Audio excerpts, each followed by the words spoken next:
What really happened with your host, Mike Rivero, because World War III is a really bad idea. Here is your host, Michael Rivero. Aloha, welcome to our show. Happy Monday, and we've had once again major technical mess-ups here at RBN, which is why RBN needs your support to get some new equipment in there. So anyway, welcome to our show today. It's Monday, December 10th, 2018. We have got a lot of stuff to talk about today. The phone lines are open, 800-313-9443, and Mike is in our control room, ready to answer the phone, put you on the air with your comments, questions, and observations. And I apologize. It always throws me when we have these glitches at the start of the show and we're late getting on the air.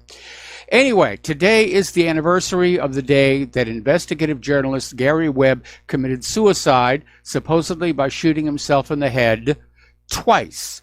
And Gary Webb, if you will recall, is the guy who wrote this series of news articles called Dark Alliance for the San Jose Mercury News. It just made waves all across the country because it put together all the pieces of what was going on with CIA-backed drug smuggling into the country, the reason we had a crack cocaine epidemic in the black neighborhoods, the smuggling out of the country of money and guns to support the Nicaraguan Contras. And, of course, the corporate media that's owned and controlled by the CIA, like the New York Slimes, the Washington Compost, and the LA Times, basically just smeared him and said, this is ridiculous. How dare you could say anything like that about our government. Of course, Webb was eventually vindicated, but not before his career and life was destroyed. And then, of course, he was suicided. All right, let's go over to France here because, oh boy, what a mess that is over there. Now, early today, Emmanuel Macron finally emerged from hiding, as it were, and he gave a very long speech and said, at least to my perception, an infinite deal of nothing. And he didn't even really say it all that well. He was just kind of meandering around back and forth about the need for unity and how the violence isn't going to stop anything and how, yes, we've all got to work together. And the only things that he said that were concrete was that he's going to try to lower taxes. He's going to try to raise the minimum wage. But that's about as far as it got. And then he went on for the rest of the speech talking about the importance of dealing with climate change and, adapting to the immigration. In other words, hot button issues with the French protesters, the Yellow Vests. Now, in the end, they're trying to say this is all about the carbon tax, but it isn't, because the Yellow Vest protesters have now started decorating the back of their vests with various symbols over what they are there for. And there's all kinds of different agendas. There's anti-EU sentiment there. There's anti-New World Order sentiment there, anti-immigrant. And so I don't think Macron's speech is really going to accomplish much of anything. In fact, quite the contrary. I think it's going to anger the French people that he comes across as not taking them seriously. There were a lot of apologies, and yes, we feel really, really bad. But it came across as weak. It came across as really weak and ineffective. Now, getting on back to the motivations for what's going on, there was one man who was interviewed on Euronews who said, basically, at the end, I ask myself why I work just to survive. And that is a sentiment that we can see in many of the Western countries, including right here in the United States of America, where people are working as hard as they can just to stay alive. So, people are angry. Now, if, in fact, Macron does carry through with some of his promises, and we know the carbon tax is already gone, it is sending a message. And Russia Today came out with a story about how the Yellow Vest movement is striking a victory for working people across the European Union. because we have seen it all over the EU and here in the United States of America. Corporate leadership in government has no respect for working people. They have no respect for those who know how to manufacture, because they offshore all of that.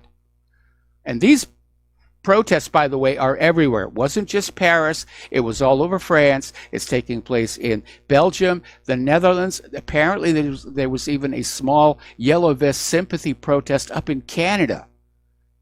So this thing is really starting to spread. And it is important to keep in mind that these riots in France, these protests in France, are not just about taxes. The problems are far, far deeper than taxes. The open borders, being lied to all the time, the endless wars, the high cost of living, and it's always going up. So the people are angry. In fact, in an economic sense, it's very much the same circumstances that led to the original French Revolution. Back in, I think it was 1793 is when it really got underway. All right, we're going to do a shout out now to our honor affiliates who are just now rejoining our network. Now, here's what's really interesting. Last week, it was reported that the military were coming on in to try and keep control. There were also reports that the police union was recommending to French police to join with the protesters, and there was word that some of the French military might do so as well. So the army that came into Paris was flying the flags and insignia of the European Union Army. And they may have been sent in over concerns the French military might change sides and join with the protesters. And it tells us that despite all the talk back and forth, there is now a unified European Union army, at least to some extent, enough to where they had manpower and forces to go into France here. Almost 1,000 people have been arrested during these last protests. And what's going on here basically is the government of France is beating its own citizens bloody for the crime of protesting against the globalists. And the globalists are very nervous. They're stung by this. They apparently thought their plans were working just fine and nobody was noticing what they were doing. So this is the wake-up call. It isn't working. The people of planet Earth do not want to be one planet, one bank, one slab of cement. They want to be their own little countries taking care of themselves. So France could be the first domino to fall. Oh, and by the way, another icon I saw on the back of a yellow vest is France out of the EU. So that's another issue they're protesting about here. Now, the Russian media is covering the Yellow Vest protests, certainly far more than we're seeing the American media do. And so now France is saying, you know, there may have been Russian interference. See, that's the strategy. We're going to blame Russia for this now. No. The taxes aren't too high. Actually, France has the highest taxes of any Western country. And the French are getting very, very little back for it. And it's not the carbon tax, and it's not the taxes, and it's not the high cost of living and the low wages and salaries. It's the Russians. Those Russians, they got into Twitter, and they just fanned up those French people to rise up against their government. I got an email from somebody else saying, oh, this is just another Soros manufactured color revolution. I don't think so. This one feels very, very real to me. But apparently Ukraine's SBU, the British media, and one of the U.S. think tanks, the Alliance for Securing Democracy, is all out there saying, oh yes, Russia's behind all of this. Macron is great. He's the savior of Europe, and he's the darling of the globalists. This all has to be that evil Vladimir Putin. Oh, my goodness. So, all right. As if things weren't bad enough, Ukraine has announced it will send more naval ships through the Kerch Strait. And from the way they're announcing it, it looks like they're intending to simply drive on through again without requesting permission from Russia or any of the other formal procedures. Now, there's nothing military about Russia wanting to know what ships are in the strait, because if you go over to that strait in Google Earth, in terms of the land, it looks like there's really a lot of room. But if you look at the water part, the light water versus the dark water, it's very obvious there's only a very narrow dredged channel. So it needs a little bit of traffic management. But apparently Ukraine is going to provoke Russia once again by sending more ships in there. So this thing is really getting out of control here. And of course, this is NATO aggression wanting the Russian waters. And predictably, NATO is saying, well, they need to expand even further east. And the U.S. Army War College Stephen Blank, former professor, is saying it's now time for the United States to lease Ukrainian ports in the Sea of Azov and patrol the sea with United States warships, plural. So that's what's going on here. This is a provocation. Blame Russia. Oh, we just have to go into the Sea of Azov. We have to patrol it. We have to have American warships in there. And we know what's going to happen next. They're going to try and grab Crimea back. So Moscow has deployed to the Kerch Strait. They have deployed S-400 batteries, modernized S-300s, anti-ship ball missile systems, electronic warfare equipment, not to mention Russian assets and personnel arrayed in the military districts abutting Ukraine. I do not see Russia standing down to another Kerch incursion. And I do not see Russia being willing to surrender the Sea of Azov to U.S. control, which is exactly what they're talking about. When they're talking about U.S. warships patrolling the Sea of Azov, it means we're now in charge, we're in control of this body of water, and we're pushing up even closer and closer to Russia's borders because we've got to counter that Russian aggression here.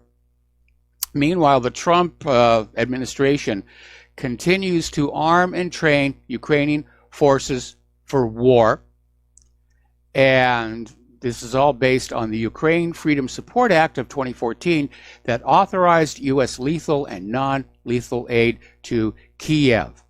And the U.S. and other NATO countries are basically sending in heavy and other weapons along with training to use them.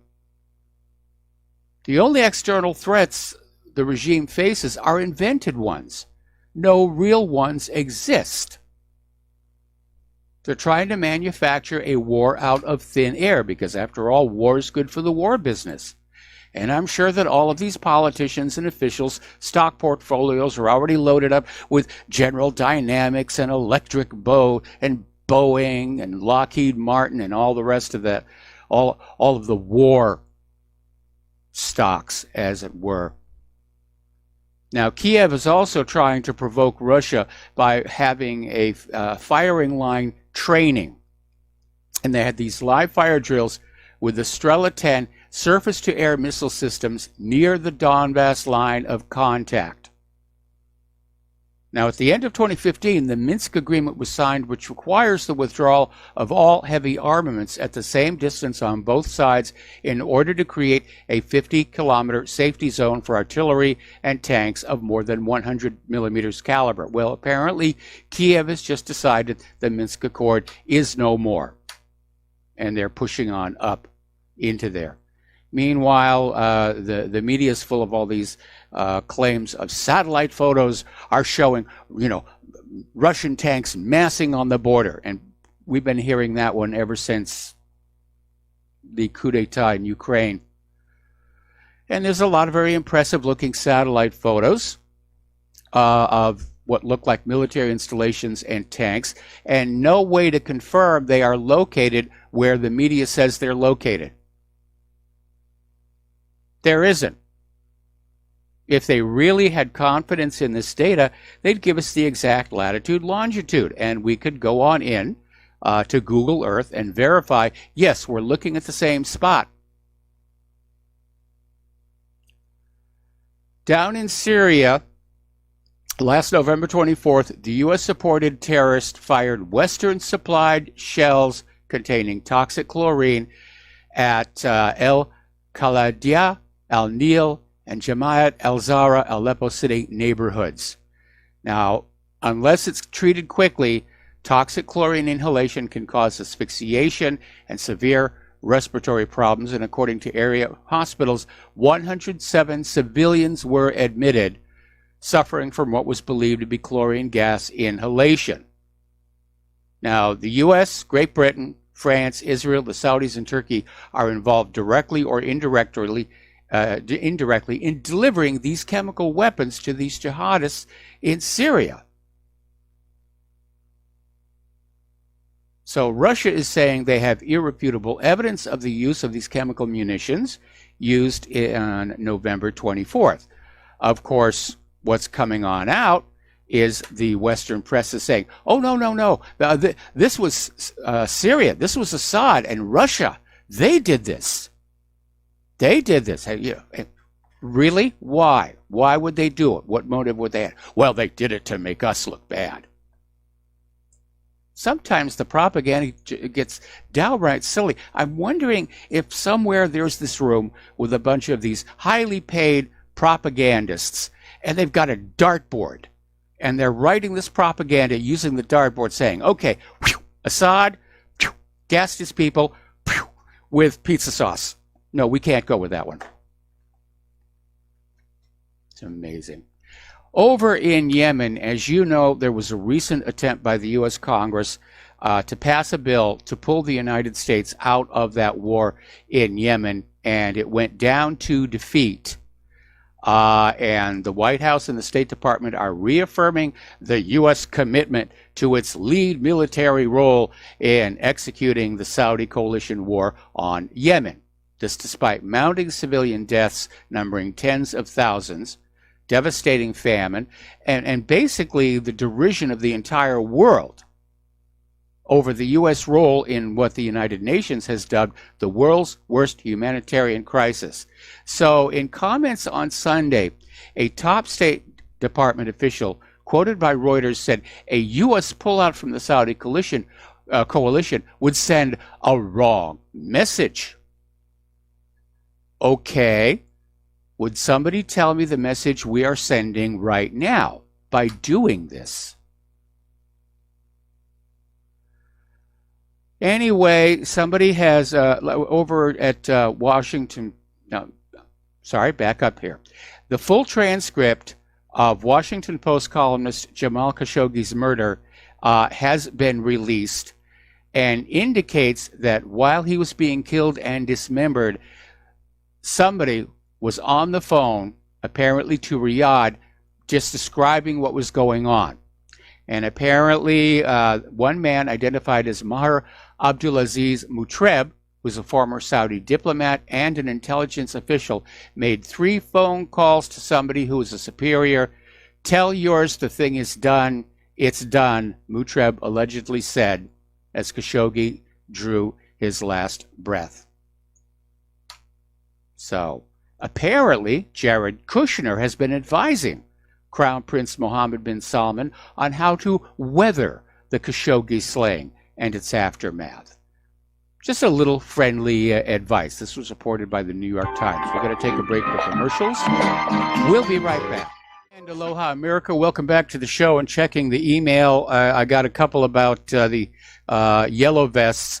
Mike, I am now living in Hungary. This is most definitely about globalism and the immigrants, not just about taxes. And I got another one. Apparently, there was a very, very, very tiny sympathy protest in Missoula, Montana. So this is starting to catch the public imagination. Turning on down to Israel, the IDF is now warning the Lebanese people to leave homes covering the Hezbollah attack tunnels, which they suspect are there. So much for Israel's promise they were going to be operating only on Israel's side of the border. Meanwhile, Lebanon is strengthening its troop presence on the border with Israel. So that's going to fan up, apparently. So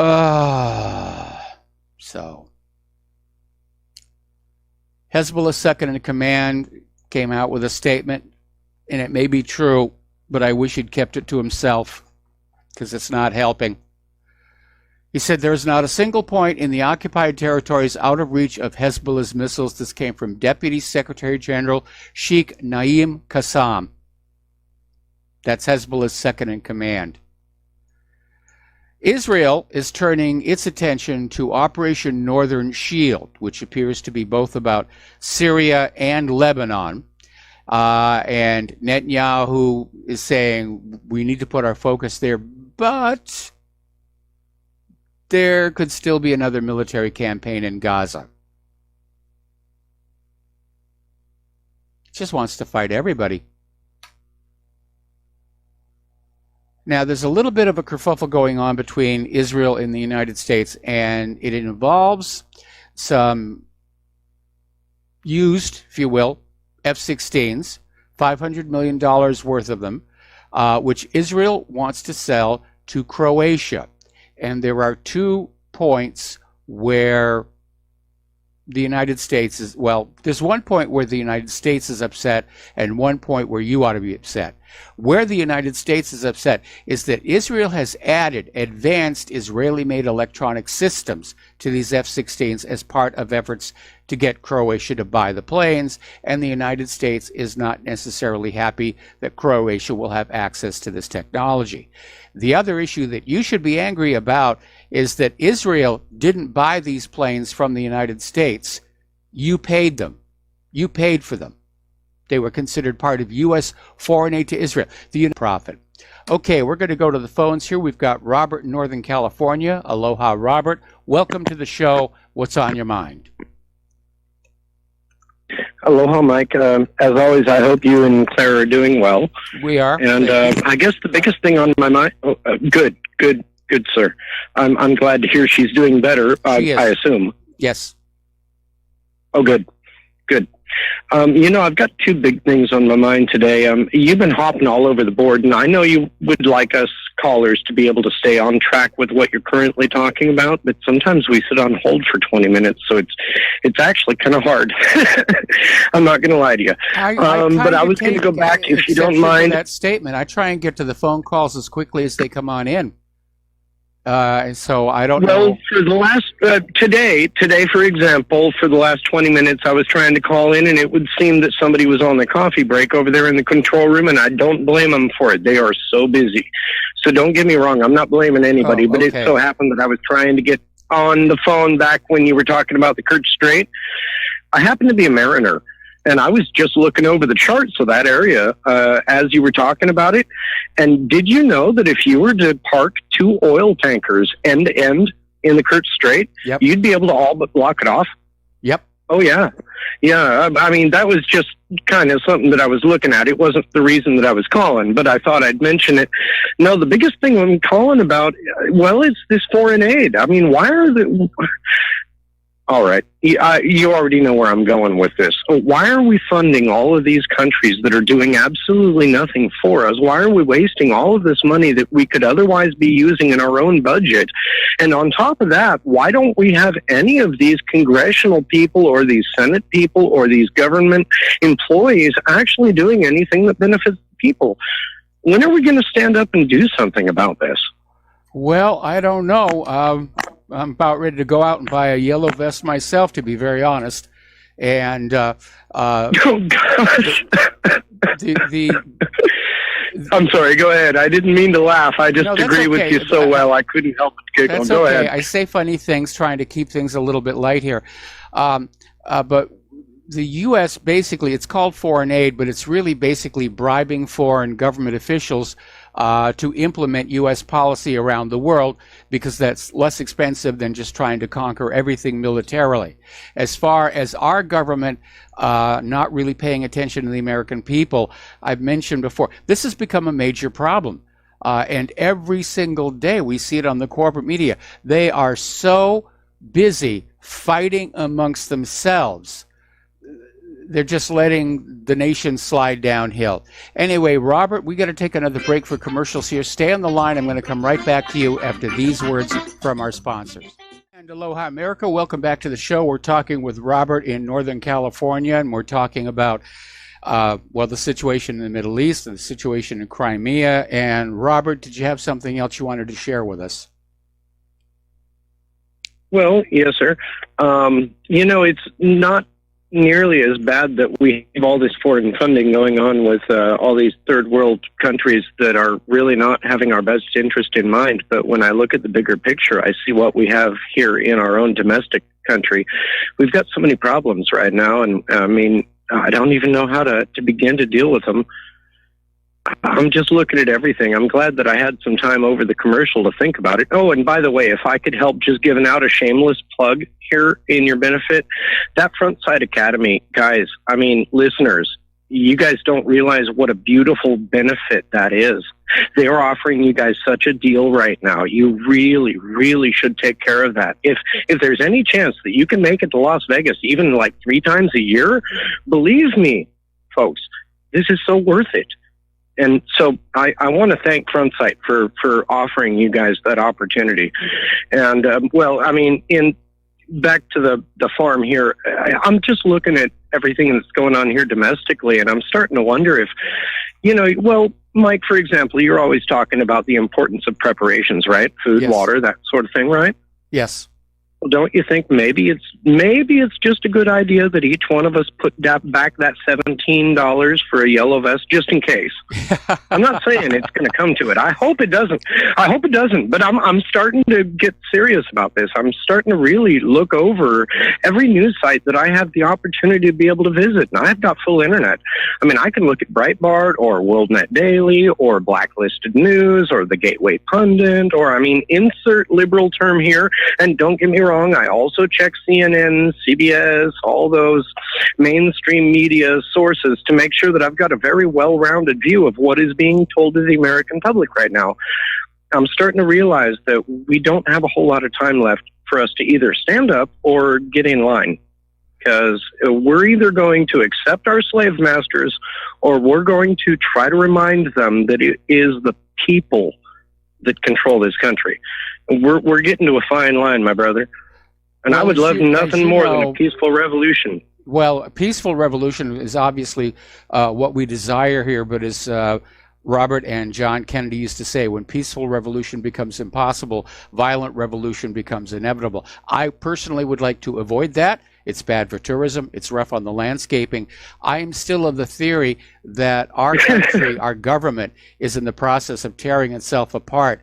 We're starting to see some major indicators of an impending economic downturn. I'll use the gentle word. But again, the big complaint I have right now, looking at what's going on here on the corporate media, where our members of Congress, they're spending all their time just fighting each other and screaming at each other, and they don't have time left over to actually do the job of taking care of the needs of their constituents. Of course, in a nation with such a crooked voting system, they don't have a reason to do so as long as they're taking care of the needs of the people who write those really big checks to them. Well, Mike, did you notice that I'm calling from Northern California? Yes, I did. Okay, so you happen to probably also realize the fact that in our Southern California districts this year, we watched such a blatant piece of voter fraud that I don't even understand why my fellow Californians aren't getting up off their couches. This really floors me. I'm sitting here and I'm just, I'm floored. Well, see, I can't believe people aren't standing up to this. Well, see, here's the problem. Doesn't anybody realize what's going on? Are they all gargling mercury or something? Well, again, getting on back to what happened in Southern California, technically it wasn't fraud because the California legislature actually passed a law saying that ballot harvesting is now legal in California. It's pretty much illegal in the rest of the country. Even though it's illegal in 4 other states. Say again? Yeah, and at least 4 other states, it's considered highly illegal. Yes. And that's also coming into this contested election over in the 9th District. I'm blanking on exactly where that is, but they're screaming, "Oh, you're ballot harvesting. That's bad. That's bad." But in California, it's good because it would. Putting the fine details aside, I'm seeing a government that has just become overrun with these very childish, very greedy, very arrogant people who are completely out of touch with the ordinary population. And well, I agree with you, that's Mike. A recipe for disaster. I'm sorry to interrupt. I agree with you. I'm sorry to interrupt, but I was hoping that maybe you and I could just take one last 30-second spiel here to take a 30,000-foot perspective of this, take a look at the big picture. And it really doesn't matter in fine detail whether we're funding foreign governments right now or whether we're allowing these Democrats to ballot harvest or anything like that. What really matters right now is that we have a whole big base of constitutionally minded Republicans that are not standing up and doing anything about it. What can we do about it? Seriously, I'm begging you for a good answer here, because we really need to be able to motivate ourselves in a way that's going to be able to conquer this problem. If you love your country, if you have any respect for the republic by which we were representatively based upon, then we really need folks like you that actually have a voice to tell us all out here how we're supposed to respond to this, because there's no William Wallace out here leading us. There's nobody ready to get themselves disemboweled by the Queen to make sure that we have our rights. And we need some direction. We really do. William Wallace was disemboweled by a king, Edward the Longshanks. You're right. I'm sorry. It wasn't a queen. You're right. You're right. Okay. Again, let's not I'm going to say this again. You're right. I do not want to see an armed rebellion or a civil war in the streets of America. And I know I get a lot of emails from people saying, no, it has to be done. We have to do it now. I understand how you feel that way, and it may happen, and I won't be able to stop it. Okay? No, I'm on your side. I'm on your side. Let's not confuse this. I don't want violence. I'm hoping for a difference in truth. I mean, you are one of the people, Mr. Rivero, who I can rely on completely to never lie to me. You may never have all of the details on something, but you're always willing to accept that and explain what you do have. And I've never been steered wrong by you. So I'm really begging you, as one of these radio speakers, to kind of give something out to all of us out here. I mean, I'm sure that even Dustin in New Jersey would agree with me on this perspective, that we all need to really start developing a legitimate group response. None of us as individuals are going to be acting out in such a way that's going to create any kind of positive change in this country. But if we can all start reacting as a group towards a common objective in a peaceful way, then we may have a chance. And what we really need is for particular folks like yourself, whom I've got a lot of respect for, to start helping to lead us in that direction. And I understand that that's a dangerous path for you to take. But well, at my age, I'm not that worried about that sort of thing anymore. But I am worried about a lot of other people getting hurt. Good. Then let's go. Okay. Let's do this. Okay, Robert, I'm going to disappoint you here a little bit because my advice all along has been to just, we're seeing clear signs of a government tearing itself apart and an economy on the edge of imploding. And I think we ought to just sit on back, get some pretzels, and just let it happen, and not protect these people from their own stupidity. That being said, obviously, I'm afraid, Mike, Robert, that I've got to disagree with you. Robert, got a bad habit of cutting me off. Go ahead. Okay. Obviously, we have to be prepared for social disruptions, economic disruptions. Meanwhile, the best thing we can all do is to try and get to those people who are still on the red pill, who are still plugged into corporate TV media, and it's a dwindling minority. And we need to gently start educating them. I'm sure that probably most people, even if they don't know the details, they know something has gone horribly wrong with this country. And we all need to be there to say, yeah, it's been happening for a while, and these are the problems we're dealing with. Don't overwhelm them. Don't throw a lot of stuff at them, or their defense mechanisms are going to kick in. In fact, each one time you meet somebody, just have one topic to talk about the fact, like we were lied to about Saddam's nuclear weapons, or the fact that our election system is almost designed to facilitate election fraud. And just slow. We are, in fact, winning. I mean, there was that story that we had last week where somebody did a survey of high school students, and only half of them think that corporate media is trustworthy. And that means even I know. We spoke about that on the phone last week. Basically, what that tells us... I was here for that. Believe me, I was listening to the show. As I was about to say, what that tells us is that despite all their millions and millions and millions and millions of dollars that they've got, corporate media is losing the war for the minds of America. That's why they're hitting the panic button, and they're trying to get Google and Twitter and Facebook to try and shut us all down. But we've basically entered the stage of what's called a pull market, where, you know, we're pulling people in directly. They're not finding us through the search engines anymore. They already know that we're here. Okay. No, I agree with you in a lot of respects. Do I have 20 seconds in which that I can respond before I wish you a beautiful day, sir? You got 20 seconds. Go for it. Yes, sir. I certainly believe that we all actually need to step up our game a little bit more, and we need to realize that if we watch this country implode, we're not going to have another option for the everything this country was built on. There is no land left. This entire planet has been conquered. And if we don't stand up for everything that America represents right now, we're going to lose it, guys.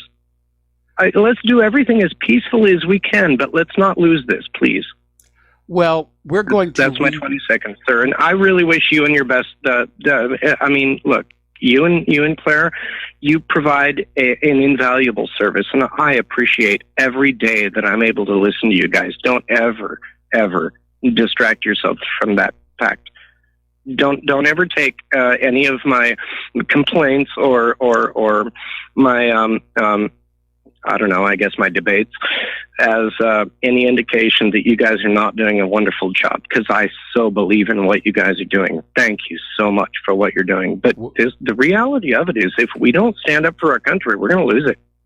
Okay, well, basically what's going on is our country, at least the government and the banking system, they're going to go away. Nobody can stop it. You know, they're already resorting to desperation measures trying to hold it all together. And what happens after that's over is we build a new nation right here on top of this one. And if you go to any place where there's been a lot of history, you'll see, you know, that there's ancient city built on ancient city built on ancient city, and then the modern cities are built on top of that. So it's not like we need to have new empty room to go to. We just stay right here and we rebuild our nation. We put the roads back together, the rails and the tunnels. Anyway, Robert, got to let you go. Got another caller waiting on the line, and have a Merry Christmas. And we're going to switch over to Mark in Montana. Aloha, Mark. Welcome to the show. What's on your mind? Howdy, Michael. I wanted to talk about revolution for people that are desiring it. One of the guys that I got a degree in history, even though I'm just a dumb oil field worker. One of the guys that I admire and hate out of history was a guy by the name of Otto von Bismarck. Yes. Now, Bismarck lived in times that were real similar to what we have now. We had a confederation of German states that were warring amongst themselves, different forms of government, and all these 200 or 300 different little states and municipalities. And Otto von Bismarck, through hook or crook, actually combined these folks together, created the German Diet, which was the German confederation and union and Senate and Reichstag, whatever you want to call it. And he had a saying, and it's something that people need to take to heart. He used to say that when the pot boils, the scum floats to the surface. Now, you need to apply that to revolution. When there's turmoil, the scummy idiots in society are the ones that come to the top. and he was referring specifically to politicians. I had the misfortune of being in a place where there was a revolution going on at one time, and I believe there was about 1 million people that hacked each other to death with machetes. And it was ethnic violence, but it was other stuff too. I had a friend of mine that worked in Chad when that all fell apart up there. They were drilling for oil, and he told me of the horror stories that went on in Chad. And people that desire this don't understand. It's not the tough oil field, iron-eating guys that go down. It's the weak in society that are the ones that are the victims. It's the elderly, it's the young, it's the people that can't, the stupid, I hate to say that, but the dumb. Yep. They're the ones that are the victims when there's a revolution. But people need to think about that. Now, I'm not necessarily saying we don't need revolution, but what I'm saying is before somebody decides to do something really, really stupid, they need to think about that, because you ain't going to have air conditioning, you're not going to have heating, and you're not going to have running water for a while. And I like all those things, and I like a warm place to go to the bathroom. Okay, well, two responses to that. First of all, overall, I would agree with Otto von Bismarck that in times of turmoil, the opportunists and the politicians try and take advantage of that. I don't think that applied all that much to our own revolution, but it certainly did to the French Revolution, because when the revolution started, the opportunists got on in there, and that resulted in a second revolution and another one after that. I think all told, what we call as the French Revolution was actually 8 in rapid succession from 1793 through 1808. And the leaders who rose to power during those first revolutions got their trips to the guillotine on the later revolutions, until finally they'd run out of the scummy people and France became a republic. I don't think that the French have the cojones anymore to storm the Bastille. I don't know. It looks to me like they're doing a real good job of it. It depends on how far they get pushed, and we'll see how they respond to Macron's. But you look at what how they respond to Macron's speech. But if I were a Frenchman over there listening to his speech, I would have been seriously angered. Well, Macron makes me angry, and I'm not even French.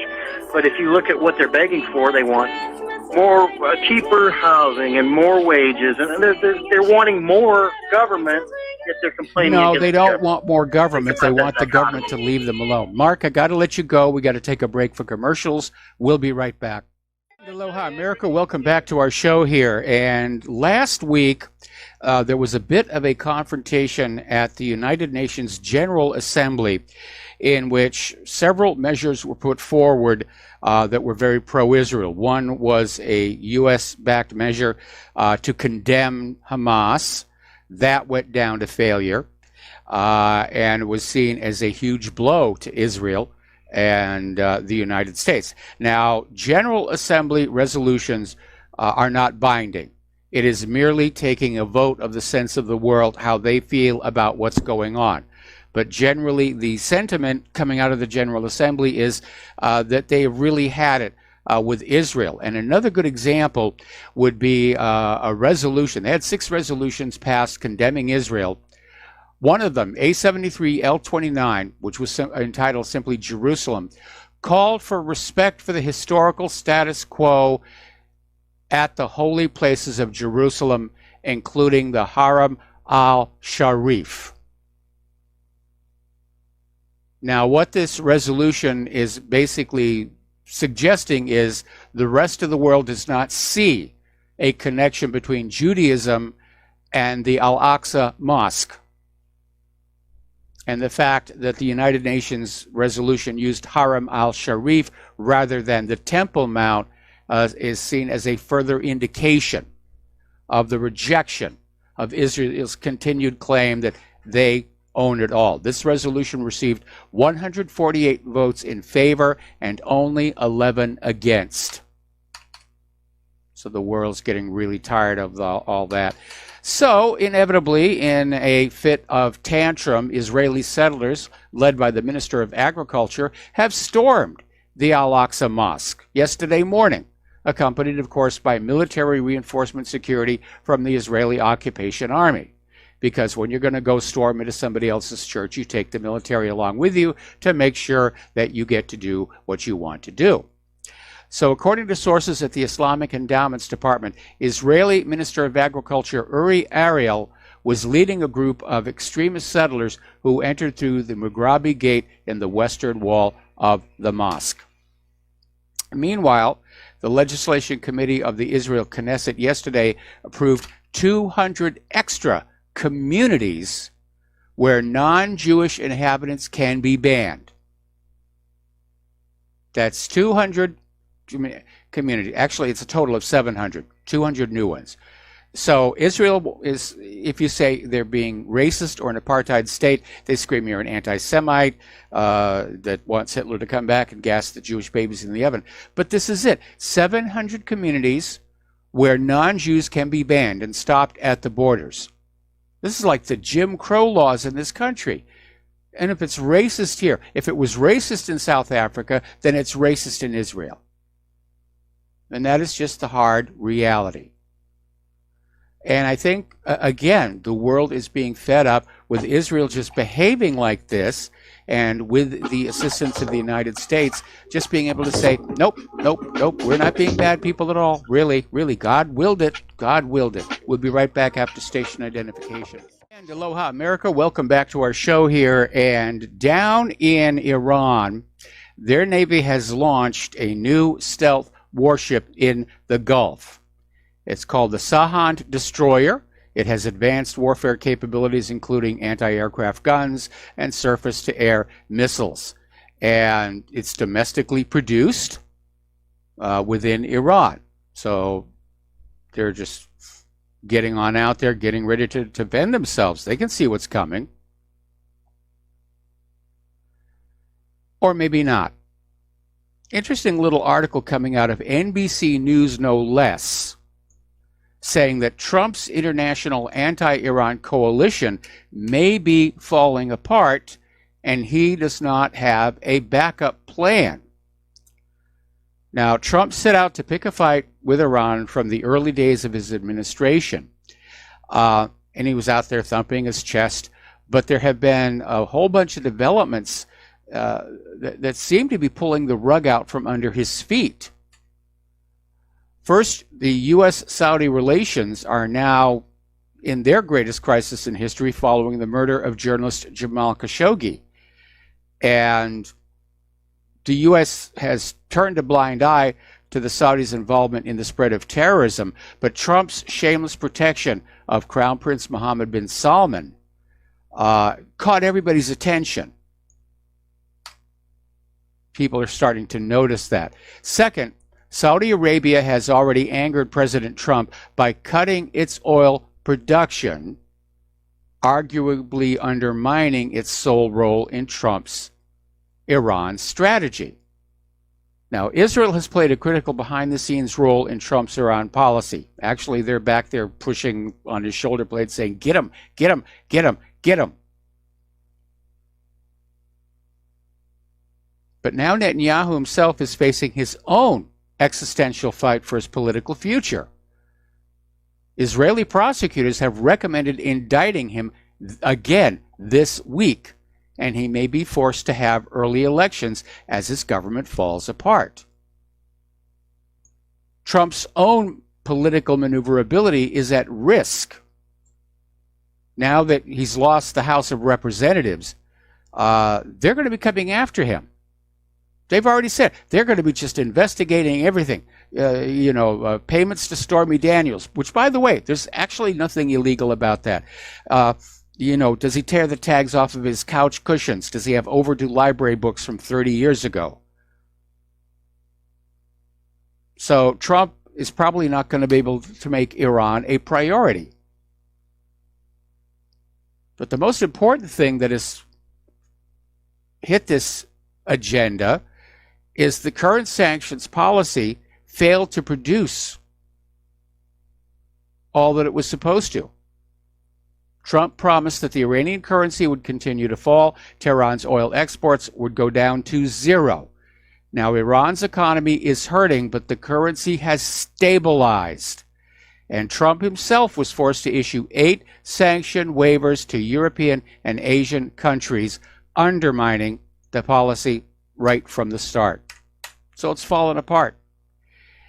Meanwhile, Brussels is still talking about creating an alternative payment channel to facilitate financial transactions between the EU and Iran in the nearest future to basically bypass the U.S. sanctions. This is the EU's top diplomat, Federica Mogherini.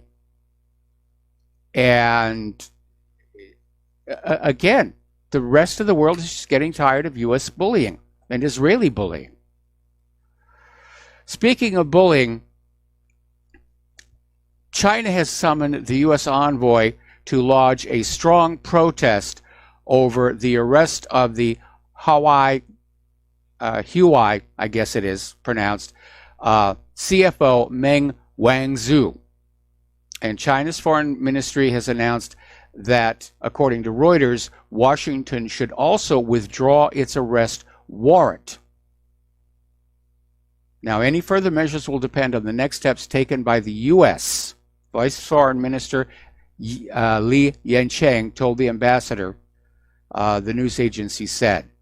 Now, Meng was arrested while changing aircraft at Vancouver Airport on December 1st. She is now facing possible extradition to the United States over allegedly lying about her company's ties to Skycom, a company that tried to sell U.S. manufactured technologies to Iran despite the sanctions. Now, notice that she is still in Canada, and they're just saying Skycom tried to sell the technology. They're not saying they actually did it. So what's really going on here? Well, there's a couple of theories. One is that Meng Wanzhou is basically going to be used as leverage. As Trump goes back to trade talks with China, they're going to use her as leverage to get China to make concessions. If you will give us this, we will forget all about the arrest and we will send Meng Wanzhou home. But again, looking at the Asian mindset, this may backfire tremendously. Now, China is threatening severe retaliation against Canada if Meng Wanzhou is not released immediately. And the rhetoric is escalating there. There could be a real problem between China and Canada trade, which in turn could increase the pressure on the trade détente between the U.S. and China. That could dissolve into acrimony. And here is where it gets a little weird.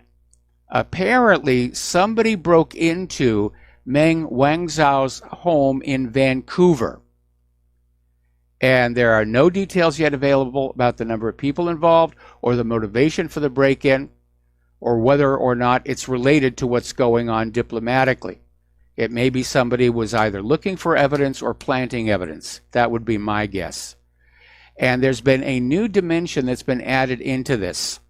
As it turns out, this Chinese phone company, which is one of the largest in the world, uses a system of encryption the NSA cannot break. Gee, I wonder if they got it from my article.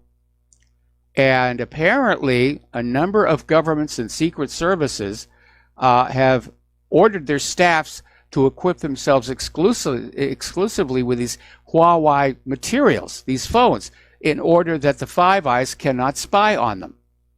And they have the confidentiality of their communications.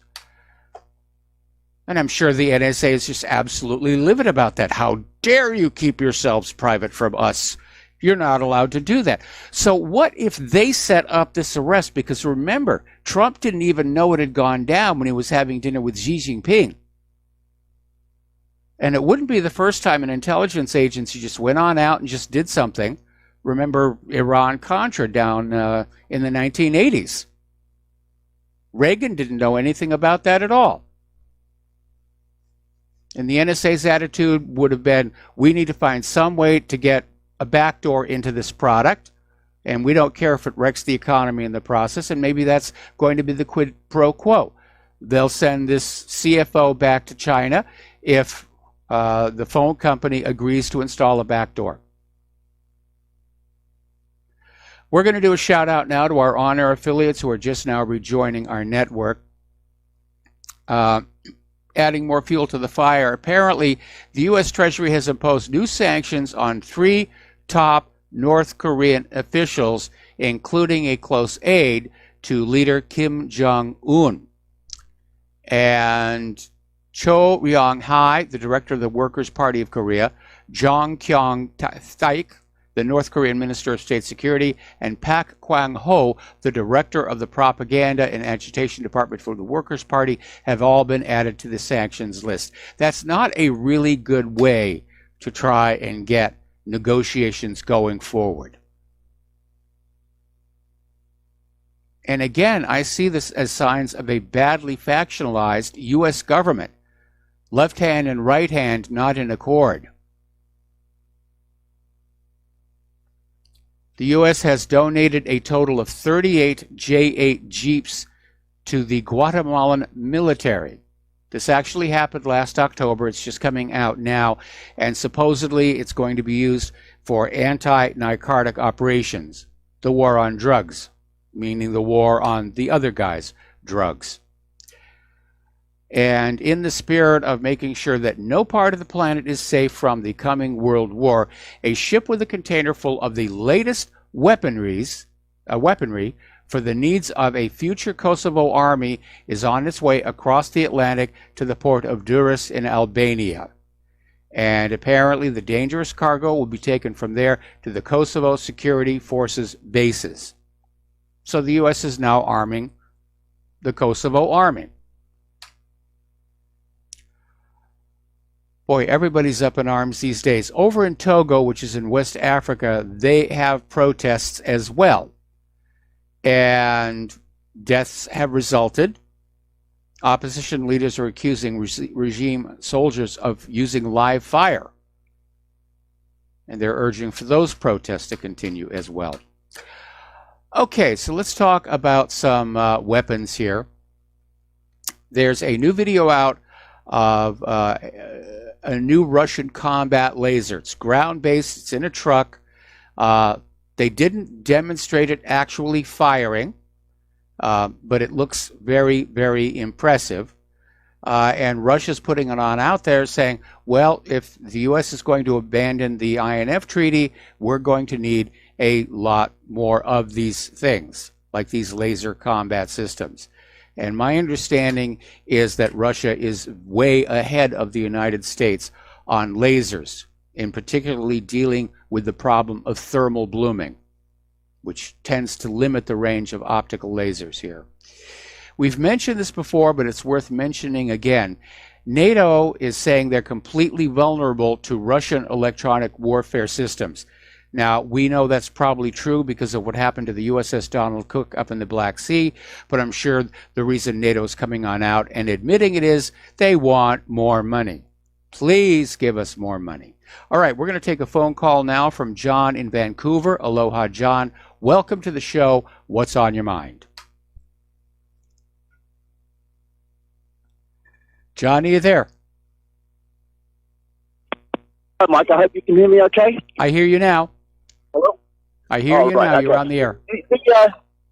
Right on. The Huawei arrest, that happened in Vancouver, where I live. Yes. And I've got a question. If you don't cross out of the airside at most airports, are you technically not in that country? Isn't that how it works? Well, she lives in Vancouver, so she may have been... I don't know where she was traveling to or from, whether she was traveling internationally or not. But you're absolutely correct. If you're in the international section of an international airport, I think that you are not considered to be on the sovereign territory of the host nation. I could be wrong about that. I'm just, grasping at straws here. I don't know what the rules would be. It's all very murky. The other thing is that I believe, from what I read, there's a blog called Moon of Alabama. It's very good, and they said that she was going to the G20 in Argentina, and so she was just transferring. And if she did cross through the security, and then well, fair enough. It sounds like it's a it's a fair arrest. But I don't know if that is. It's very murky. I don't know what actually happened. Now, the other thing I read on the moon of Alabama, there was a very famous Chinese telecommunications physics guy who was working on quantum computing. Yes. And he was going to the same conference as she was. He had worked for Huawei in China, and he jumped out of a tall building in New York on the same day that she got arrested. And there's a bit of a write-up, like I said, on the Moon of Alabama site, which you might find interesting. Well, I can post it to you when I finish work today. That's interesting, and I don't believe in coincidences. Of course, on the other hand, he may have realized that quantum computing is not going to live up to the potential of the media hype. But you're right. That's very, very interesting. I'll try and send that to you, Michael. Yeah, please do. I would really appreciate that. I will do that, sir. Thank you so much. All right. Thanks an awful lot. We're going to let you go. Getting on back to the conflict zones and so forth and so on, apparently the new advanced Sukhoi 57 multi-purpose jet, which is Russia's domestically produced fifth-generation stealth fighter, will be armed with hypersonic missiles. So it's going to be very stealthy, and it's going to be able to strike very, very fast.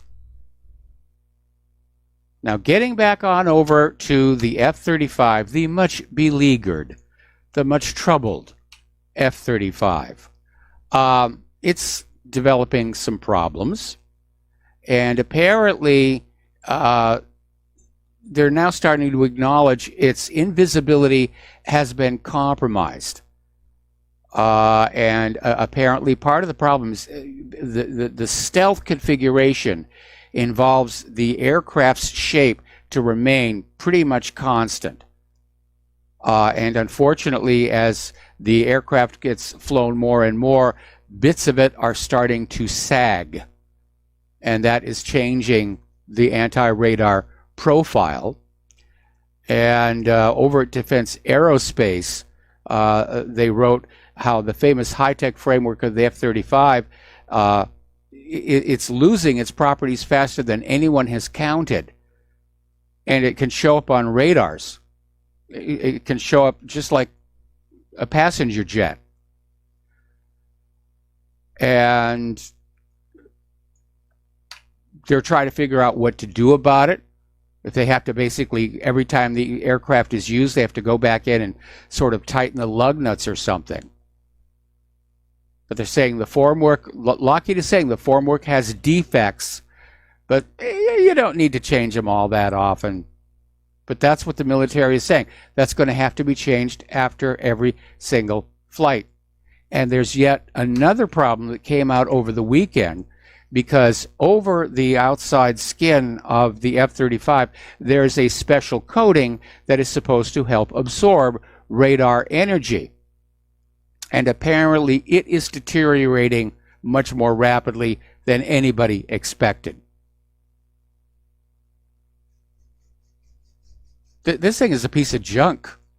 I actually feel sorry for all those countries who bought this lemon, except for Israel, of course. Over at Vandenberg Air Force Base, they were attempting to use a heavy lift Delta IV rocket to launch a classified National Reconnaissance Office payload, and it got down to 7.5 seconds on the countdown Saturday night when computers detected a problem and shut it down. What made it kind of scary is that flares that are designed to burn away excess hydrogen gas had already been lit. And so it was a little nervous for a while with all that fuel sitting there and these flares just, burning up into the sky. But nothing happened, and they defueled the rocket, and they're going to try and find what happened. Turning to our domestic politics, last week we were getting all these stories about John Kelly. Will he or won't he leave the White House? And pretty much everybody said, yeah, he was going to go, except Daily Caller, who claimed they had an inside source that he was going to stay. Well, that's why you have to be very cautious about inside sources. John Kelly is going to be gone by the end of the year, which let's face it, that's just 3 weeks away. It was then thought that Nick Ayers, who is currently Mike Pence's chief of staff, would move into John Kelly's position. But apparently Nick Ayers has other ideas. And he wants to basically leave off being chief of staff to anybody and work for a pro-Trump super PAC. So Trump intends to make a decision on a new chief of staff by the end of the month. And I could use a promotion. What can I tell you? All right, we're going to take a break for commercials. We'll be right back. And aloha, America. Welcome back to the show here. And as we mentioned before the commercial break, Mike Pence's chief of staff, Nick Ayers, has basically turned down the offer to be the White House chief of staff. And right now, speculation is focusing on Mark Meadows as possibly coming on in and being the new chief of staff. Now, as you know, Nikki Haley is stepping down as U.S. Ambassador to the United Nations, and current State Department spokeswoman and former Fox News personality Heather Nauert is going to be the next U.S. Ambassador to the United Nations. That's the good part. The bad part is the position is being downgraded to a non-cabinet position, which means Heather doesn't get to go to the cabinet meetings and put her input into the discussion there. All right, so let's talk about James Comey, who finally got his chance to testify behind closed-door interview, was told not to answer a lot of questions by his own lawyers, and somebody actually kept account. He said, I don't know 166 times. I don't remember 71 times. I don't recall 8 times. But his memory's good enough where he's writing a book, or has written a book about his career. Right out of Watergate here. But basically, in the transcript, the FBI brass called the Clinton interview unusual. This was about her email server, where she was interviewed in her home, not under oath, and basically just that's not the way these things get done. And there was a feeling within the FBI that her use of a private email server was, quote, appalling, end quote, and her handling of classified information. Now, Comey, on exiting the interview Friday, was trying to mock reporters and say, are we talking about Hillary Clinton's emails again? That's so old news. Well, James, it's unresolved, especially if there's more to the story than has been let on out. Like, for example, espionage. Now, as you know, it's a race to the end of the wire, because the new Congress is going to come on in January 20th, and the House is just going to shut down every single investigation they can. So they're rushing to try and get this stuff out here. And the House subcommittee this week is finally going to hear the report on the investigation into the Clinton Foundation. And there is just so much out there. They're not going to be able to cover this one up. Now, Donald Trump is nominating former Attorney General William Barr to replace Jeff Sessions. Barr has been critical of the Russian investigation, but he will pull no punches in investigating the Clintons. Now, of course, the Democrats are going to scream and cry and say, the Clintons are a holy family. They're saving the world and promoting world peace. But apparently, there is a lot of stuff going on. I mean, the pay for play is documented. There were 3 different whistleblowers totaling more than 6,000 pages of documents. Now, the House of Representatives may shut down the House investigations, but there are private entities out there looking at this stuff.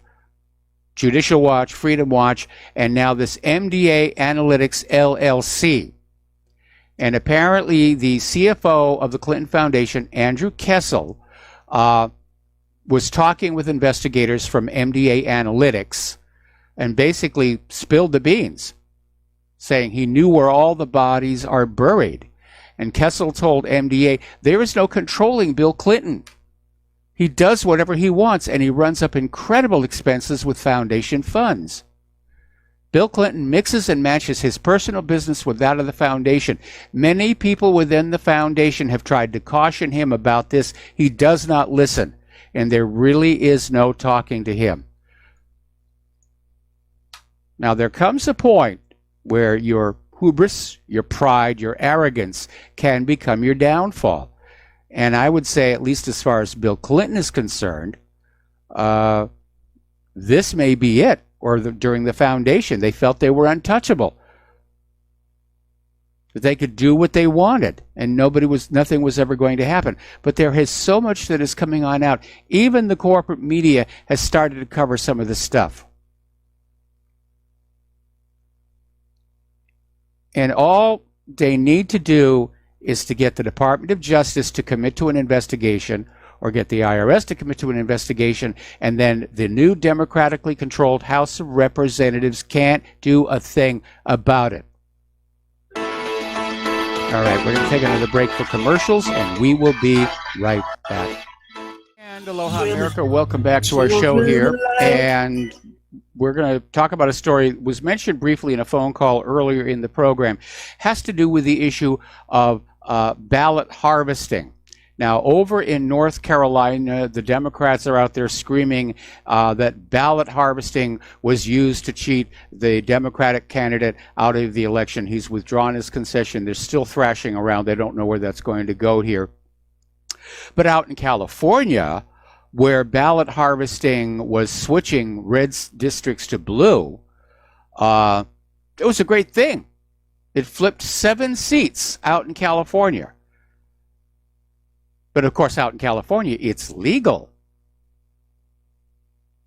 Ballot harvesting is illegal in North Carolina. We need a unified election system instead of this mishmash that we've got here right now. By the way, Precinct 38083 in Orange County had a 120% voter turnout. And by the way, have you noticed the media is really going on about the possibility of GOP election? Democratic Representative Cohen, who was on Saturday's Rented Lips broadcast of MSNBC's AM Joy, basically brought up this whole Russia collusion thing again, saying that Trump's presidency is directly a byproduct of Vladimir Putin, that nobody would have voted for Trump. The Russians just came on in and forced him on us.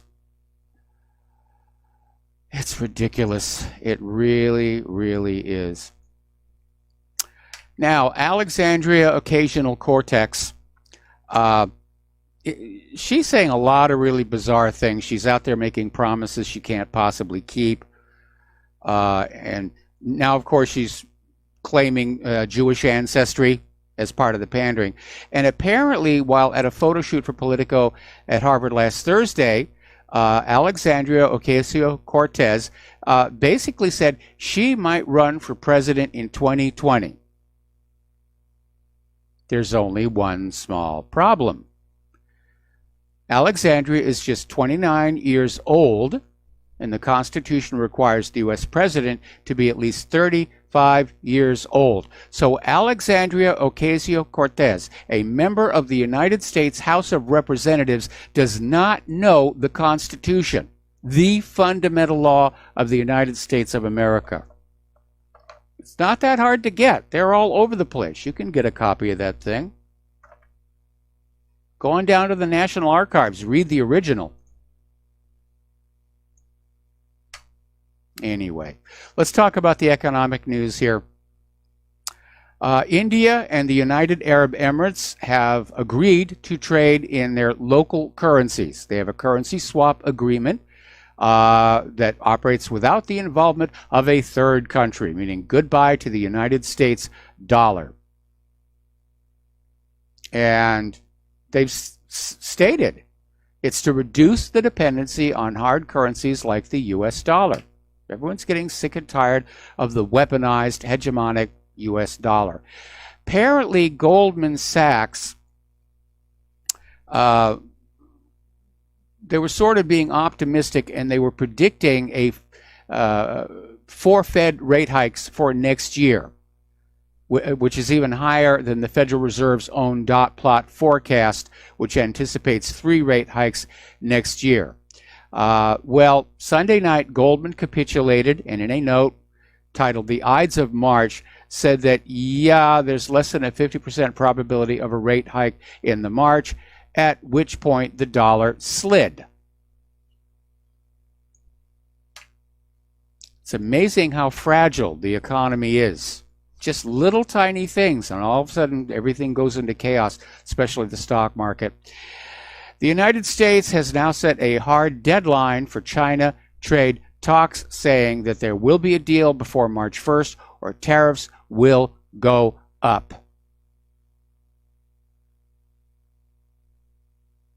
And meanwhile, of course, China is saying that the U.S. should withdraw its arrest warrant for Huawei executive Meng Wanzhou, who, by the way, apparently her husband has just offered $11 million bail in cash. I'm sure the Canadians are going to be looking at that rather hard. The reality is the economy is not good. Forget about what the corporate media is telling you about low unemployment. We know that's a lie.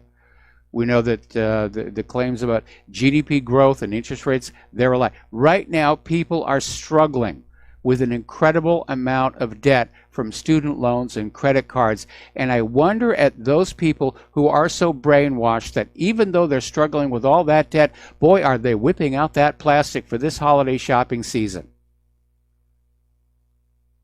And you got to follow a simple rule. If you don't have the cash, don't buy it. People will understand. Christmas isn't supposed to be about the stuff.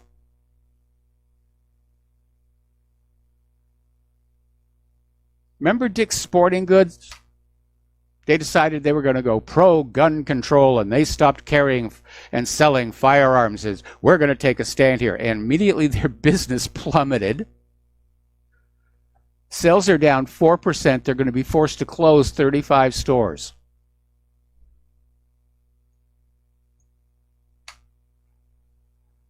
All right, let's talk about the United Nations Migration Pact. It sounded like a really good idea when it was proposed a while back, and everybody said, oh, yes, people have a right to migrate wherever they want. But as the ramifications of that have sunk in, more and more countries are pulling out of it. The United States pulled out of it. Other countries are refusing to sign it. This migration pact is now sowing discord as states turn away and face their own domestic tensions. Now, the pact was originally drafted all the way back in 2015 in response to the 2015 refugee crisis. It was supposed to set out a common understanding of shared responsibilities and unity of purpose. In other words, open your borders. You're not allowed to have closed borders. But more and more countries are saying, no, we can't do that anymore. We cannot do that anymore. Over in Great Britain, there's been a bit of an upset. There is this anti-Russia charity, the Institute for Statecraft, which is funded on public money. And its job is supposed to be tackling so-called Russian disinformation. But apparently they spent a large chunk of money targeting Jeremy Corbyn. And the Labour Party is absolutely furious over this egregious use of public money here. Over in Germany, as you know, Angela Merkel is stepping down as head of the Christian Democratic Union. And the new one who just came on in, Annegret Kramp-Karrenbauer, is saying she intends to review the country's migration policies, adding that the party's campaign during the 2019 European Parliament elections would be based on these potential changes. So there's definitely a change in the wind over there. Over in France, there's this Irish university lecturer was stabbed to death by one of his former students because he'd allegedly insulted the Prophet Mohammed. And the killer has been arrested by the French police. The 66-year-old academic, was known locally as John Dowling, was attacked and stabbed 13 times outside the Paris University where he worked. Ali R, just the initial, a 37-year-old Pakistani national, has confessed to the killing and admitted he held a personal grudge against the teacher after failing his exams last year. Well, perfectly reasonable reaction, I think, if you're a Pakistani here. Here in the United States of America, hepatitis A is breaking out all over the country. It's now hit Indiana, Louisiana, and Arkansas. Where is it coming from? Well, it's breaking out in all the places where these refugees have been sent to live. So this open border issue, it's not just about national security, it is a public health issue. And George Soros is literally bringing disease to Europe and the United States because what the heck? You know, so a few people get sick and die. It's no big deal. This was a really weird story. It was on Twitter, and it was basically a CCTV in a store, and this migrant was caught on the CCTV basically rubbing up against this woman in Germany, and he was behind her and she didn't see. He was basically abusing herself at the same time he was bumping into her. If you import third world people, you're going to get third world problems. There's been another one here. This happened in New Jersey, where this 20-year-old illegal alien was arrested and charged. Brian Cordero Castro. He stabbed to death 16-year-old Madison Wells for having broken off a 10-month relationship with him. And the father is speaking out, saying, why was this allowed to happen?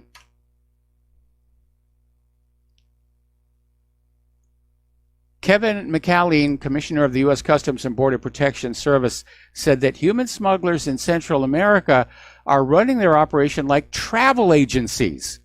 Just, you know, with storefronts, people coming on in, and, you know, they're charging these families and individuals thousands of dollars to reach the U.S. border with Mexico, and they're advertising the catch and release program, saying, we're going to get you across the border. Yes, you'll be arrested, but then they'll release you inside the United States of America. Isn't that such a sweet deal?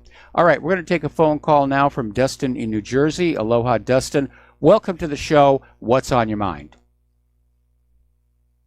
Yeah, Mike, remember when they were going after Jeremy Corbyn, you know, with the anti-Semitic, but remember when they put the Russian hat on him? And it was in the magazine or on the newspaper. That was in the newspaper, right? Yes. They changed his hat. Remember? And yep. And then there's that, like you were talking. There's that Scotland. There's some kind of like a front group. They spent $2 million to give, you know, Jeremy Corbyn a bad name. So this is all this dirty tricks.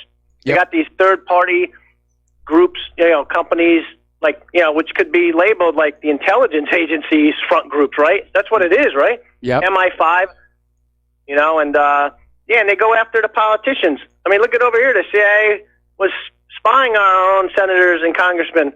So they're already either corrupted or, you know, they can't really do anything because they'll get information released about their lives or this or that, blackmail. How sad, though, Mike, like what we've become. I mean, we resorting to kidnapping now of the Chinese woman whose father owns the company, right? I mean, this is what it's about. It's about fascism here. This is basically, we can't compete with their company who makes cell phones, so this is what we resorted to. My God. I mean, this is it. You know, I mean, Huawei is the second largest. I'm really starting to think that this whole thing over the cell phone is about the fact that the NSA can't break into it. And this is all about forcing the company to put a back door. And it wouldn't be the first time the NSA has done that. Many years ago, there was this big scandal in Europe where there was this private encryption device company, Crypto AG, and all of a sudden, communications that were being sent using the system started to be compromised, and it eventually came out. I think this was in the book, The Puzzle Palace. The NSA simply went to the owner of the company and said, we're going to give you a ton of money if you will backdoor your own machine for us. And the guy went along with it. Yeah, see, like how many people are willing to say no? And then you know what, Mike, if you say no to the money, they'll come at you from another direction, if you know what I mean. Yep. You know, it's like, and you know, Mike, a lot of this with the Huawei has to do with they won't let them in the 5G network, right? And ZTE, remember ZTE? They won't let them in either. Yes. Into the 5G. So this is all about economics, Mike. And, you know, China needs to play it smart. Like they just put a ban on certain cell phones, Apple phones. Not all of them. Some the court ordered over there. So remember, no, iPhone sales are banned in China right now because of this patent litigation with Qualcomm. Yeah, so I mean, this economic war is going to keep continuing, and it's going to really hurt us. I mean, we take one step forward and 10 steps back. You know, it's like it's going to end real bad. Yeah, it is going to end real bad. Our economy's too fragile to be fighting economic wars. And Mike, do I still have time? I wanted to switch gears did you talk about anything about the Russia Tu-160s that landed in Venezuela? That's the Blackjack. No, I hadn't. You've got about 2 minutes. Yeah, that's the Blackjack bomber. It's otherwise known as the White Swan. That's like basically looks like the B-1, the B-1 bomber. Yes. Basically, yeah, 2 of them landed over there. You had an IL-62 and an AN-124 in Venezuela landed, and also 5 IL-62s landed in Crimea, which is most likely airborne troops. Now, the 1,000 tanks on the border, I really doubt that until I see a satellite photo. Because remember the last satellite photo we saw from Ukraine? It was a 1950s photo. Fake. Remember that? It was a complete fake. Well, these are very clear satellite photos, and they show military vehicles lined up on a field. But unless they give us the latitude and longitude so we can verify that we're looking at the exact same place ourselves, it's just more propaganda. Yeah, it's hard to hold 1,000 tanks for a couple of weeks I mean, they got a base an hour and a half away, so maybe that's what they mean, because that's probably a base where they house tanks, so they can spin this any way they want, and Mike, I hate to tell everybody, but the Ukraine start with something. Most of the Ukrainian troops will run for cover and leave their NATO equipment behind like they did the last time. So that's all I got to say, Mike. Have a good show. All right, thanks an awful lot. We got to take a break for commercials. We'll be right back. And aloha, America. Welcome back to our show here. We're going to go back to the phones here to Lenny in California. Aloha, Lenny. Welcome to the show. What's on your mind? Yeah, I want to talk about what Dustin was just talking about. We're looking at total, what I call corporate thuggery of United States kidnapping China's executive, or having Canada to do the dirty work. Is no different than the hunter-gatherers tribes kidnapping one another and trading them off, for whatever the reason. But, and now China is saying they're trying to put a ban on the Apple phones. Now the Apple executives are asking the United States to do something about it. What did they expect was going to happen?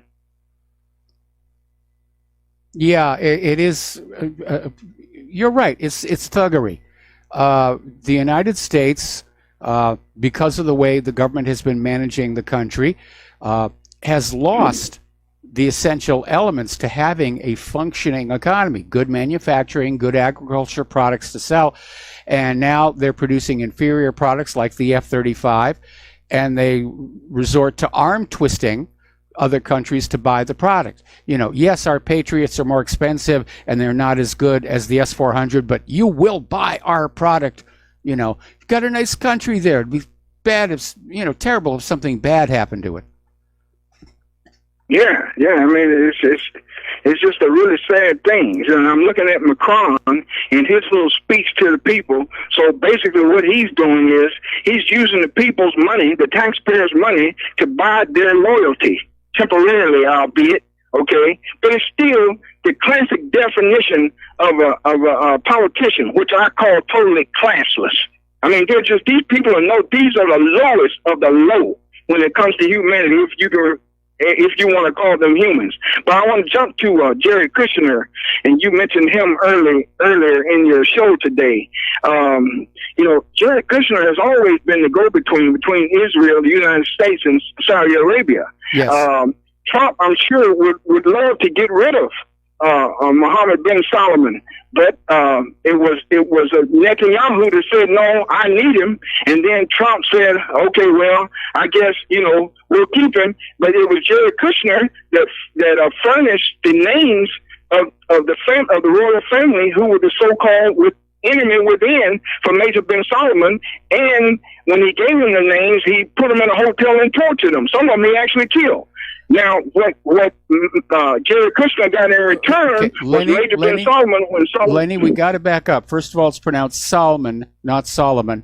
And what Solomon did was he held his own relatives, his own family members, and he literally extorted cash from them because Saudi Arabia's government was very cash poor because of that oil war. So it was a little more complex than that. Anyway, please continue.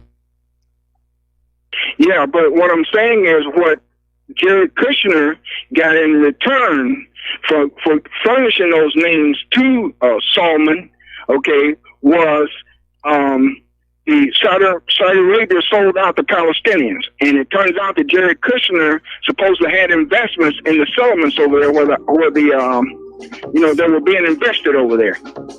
All right, well, listen, Lenny, we got to let you go. We got to do station identification. We got another caller waiting on the line, and we will be right back. And aloha, America. Welcome back to our show, hour number 3. And the phone lines are open, 800-313-9443. So let's take a phone call from Glenn in Philadelphia. Aloha, Glenn. Welcome to the show. What's on your mind? Hi, Mike. Over a year ago, I purchased a Huawei Android smartphone with a 6.5-inch diagonal measure HD display on closeout from China Mart for just under $40. Wow. The phone has performed admirably, for all the time since. And I say that to point out that we're not seeing the expected economies of scale kick in with cell phones, the way one would expect. We were seeing depreciation in cell phones, and like when AT&T was vending the phones with discounts and subsidizing them and stuff like that, you would see the prices, the phones drop as market saturation kicked in or newer models came out. But now we're seeing this, it seems we're seeing this artificial inflation, and the keeping up of the prices, especially with the iPhone and, with the higher end Samsungs. And I personally, I wouldn't mind paying more for a phone if I thought some of that profit were in a fair trade fashion going to the workers, that make the phones. But we're seeing phenomenal greed and these people working in really oppressive work environments, everything from cell phones to laptops, tablets, you name it. And I just find this type of market, very disturbing. There's a real lack of equity in terms of pricing and market forces at work. And it may stockhold the rest. I'm going to make a prediction here right now that comes to basically get out of trouble, and they're going to go away. We know that Sears is hovering right. Well, Sears is heading out anyway. But I mean, this last year we've seen so many iconic retailers fade away, and I'll give you 2 examples: Toys R Us and Babies R Us, which is obviously something that we would need right about this time of year. There's been nothing to come along to take their place. And for some reason, down at the bottom of the hill, somebody's got some optimism because they're refurbishing them all and trying to build it up again to try and attract, I think, both a higher standard of retailer and a higher clientele. But the clientele just may not be there. I think there's a lot of denial going on in our financial system, and even within our government. And even within Macron's government, they're absolutely convinced there's still vast amounts of wealth out there. All they have to do is figure out a way to reach out and rake it in, and they'll be in really good shape. But no, it's just not there. And the French people have been pushed to the edge of revolt. And it's not just the taxes, it's the cost of living, it's the salaries, it's those traffic cameras. Something like 800 of those have been destroyed so far. You can only push a population so far where they're sitting there thinking, I've got really nothing left to lose, and it's time to do something. And I'm not encouraging that, but I'm just saying I understand it. Right. Well, like, the other thing is people are busy. Like, I work a lot of hours. I don't have time to go fritter time away at the mall. So I sort of been forced to buy more and more online. And while I don't necessarily, I understand their issues with Bezos and Amazon and stuff like that, him being, this gazillionaire, but it's pretty convenient when I can go click, and then 2 days later have something show up on my doorstep. So it saves me a trip to the mall. That's one thing. Well, it's a little different here in Hawaii, unfortunately, because we've had so many stores go out of business, like Radio Shack and Circuit City. And a lot of the small boutique computer shops are now gone. I don't have any choice but to buy stuff online. And here in Hawaii, it's click, and wait as much as a month to get it. So it's kind of a rough situation. Yeah, I miss Radio Shack. I'd have to go online if I wanted a double pull, double throw, illuminated panel switch, number 17-1363. Well, that's a big part of what Radio Shack did to destroy itself, is they forgot their original clientele, their original market, which was the electronic hobbyist, and they just pushed that off to a corner, and they started trying to compete with everybody else selling cell phones and smart devices, and they divided the market, and it was a major strategic blunder on their management's part. Yeah, absolutely. I'm talking to you on my Samsung smartphone with about a 4.5 inch, 4 or so inch display, but I have a slider keyboard with tactile feedback, and when my battery goes dead, I pop it back off, slide in a new battery, and keep right on going. Yeah. So I'm not giving up. It's an outdated version of Android OS, but there's occasionally I run into apps I can't run, but for what I do with it, I'm not giving it up anytime soon. Well, no, I understand that. I mean, Claire and I did not have a lot of luck with Android. We're definitely with our iPhones. And to be very honest, and this may be another indicator of how desperate these companies are, when we went on in to get replacement iPhones, because Claire had accidentally dumped her previous iPhone in the water, we got a really good deal where we got the newer iPhones, we got literally free iPads and a lower monthly bill all at the same time. And it's like, how can you not like that? Right. Yeah, absolutely. But so anyway, but again, my heart goes out to the workers who make this stuff. I would just like to feel like, someone might buy fair trade coffee, in hopes that the agricultural workers south of the border maybe get a little better lifestyle. But I mean, everybody's touting free trade. I would really like to see the wealth spread around a little more, But, well, there is no question. Anyway, there's a lot of economic injustice in this world here, and I don't consider myself a socialist. I consider myself a capitalist as it used to be in this country, but we've gone down the path toward fascism, which is those who make money get to keep it, and those who lose money dump the losses onto the taxpayer. And that's not a system that's going to last for much longer.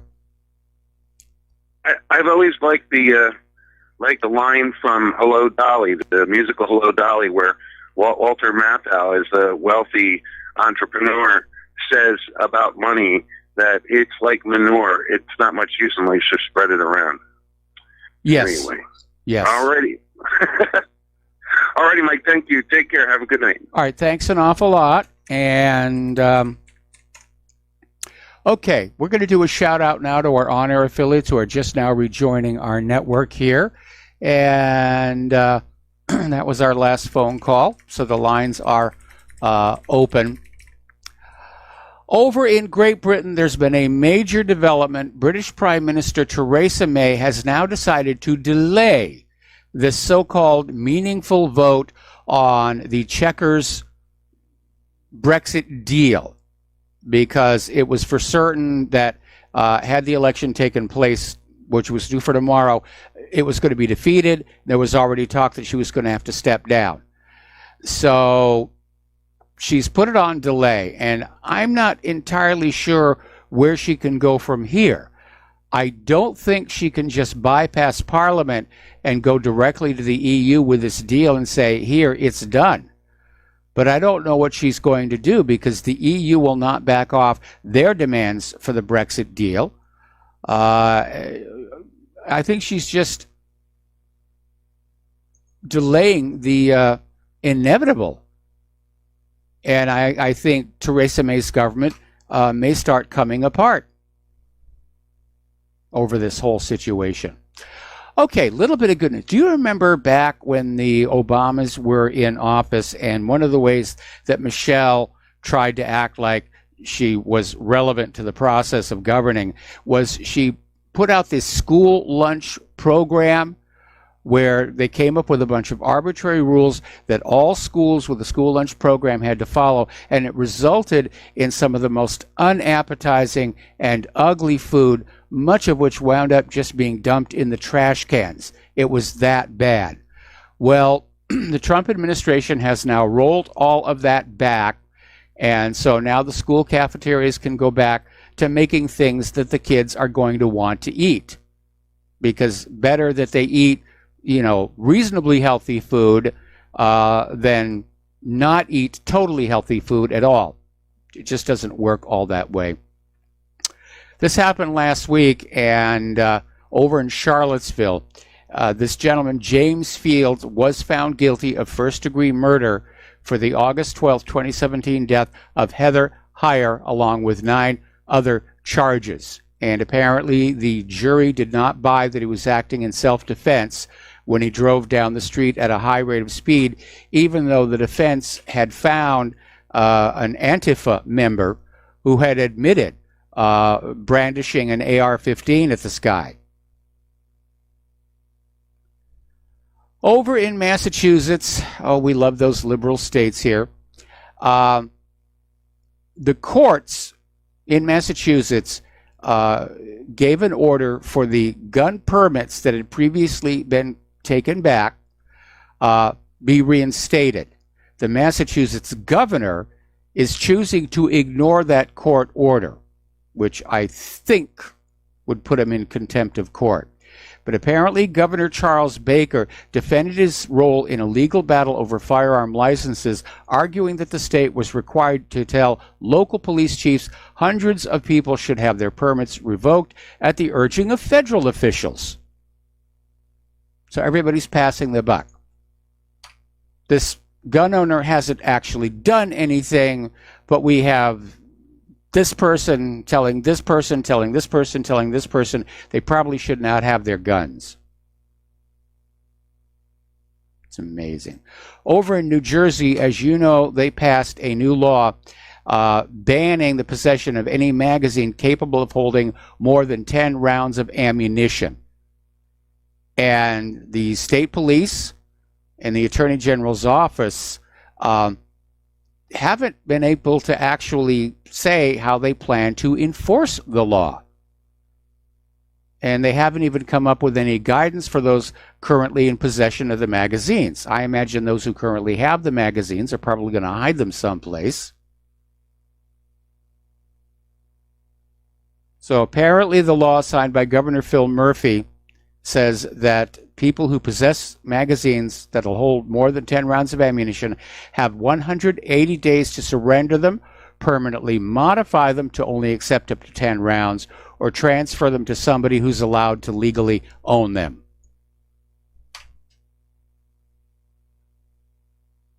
Now here's a good one. Over in Sydney, Australia's really gone down the dark side. They just passed this new encryption law. All electronic devices have to be open to Australian police. Apparently at the University of Sydney, there's this professor, Tim Anderson, and he came on out basically with a book, The Dirty War on Syria, that documented the war propaganda against Iraq, Syria, and Palestine. And he was suspended. You're not allowed to criticize the propaganda anymore, apparently, here. Up in Scotland, there's the shopping mall that has decided they're not going to allow a Christmas nativity display, and Twitter just went completely ballistic on them. So I really hate this politicalization of the holidays. If we're going to go back to being reasonable people, that means that you respect your own culture and beliefs and identity first, but you also have respect for other people's points of view. That means that Christians are allowed to have nativity scenes, Jews are allowed to have menorahs, and we just step back and we say, live and let live. We don't attack each other's symbols.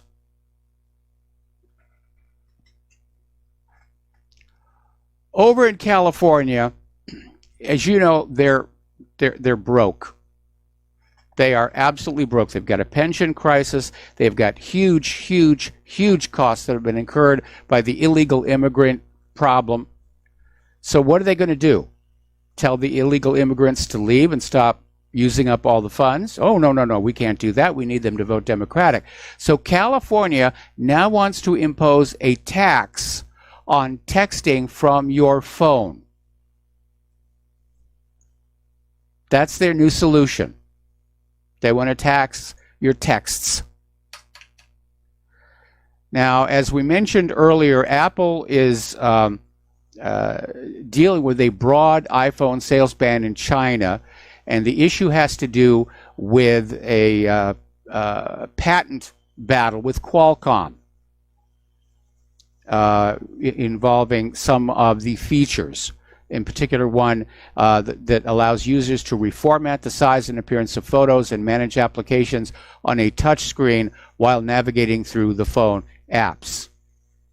And Apple is filing an appeal to overturn this sales ban in China.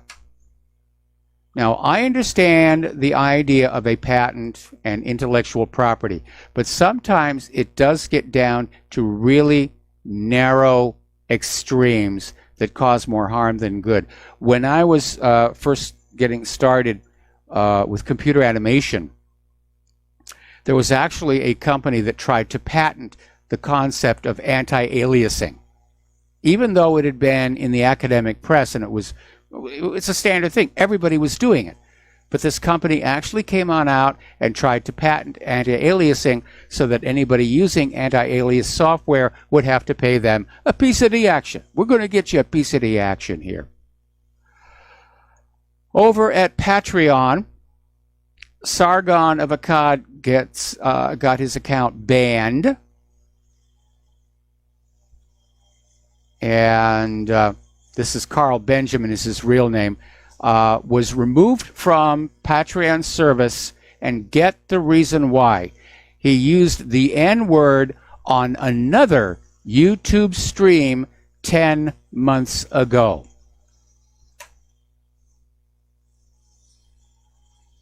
I mean, they're just going back and just looking for reasons to do this thing.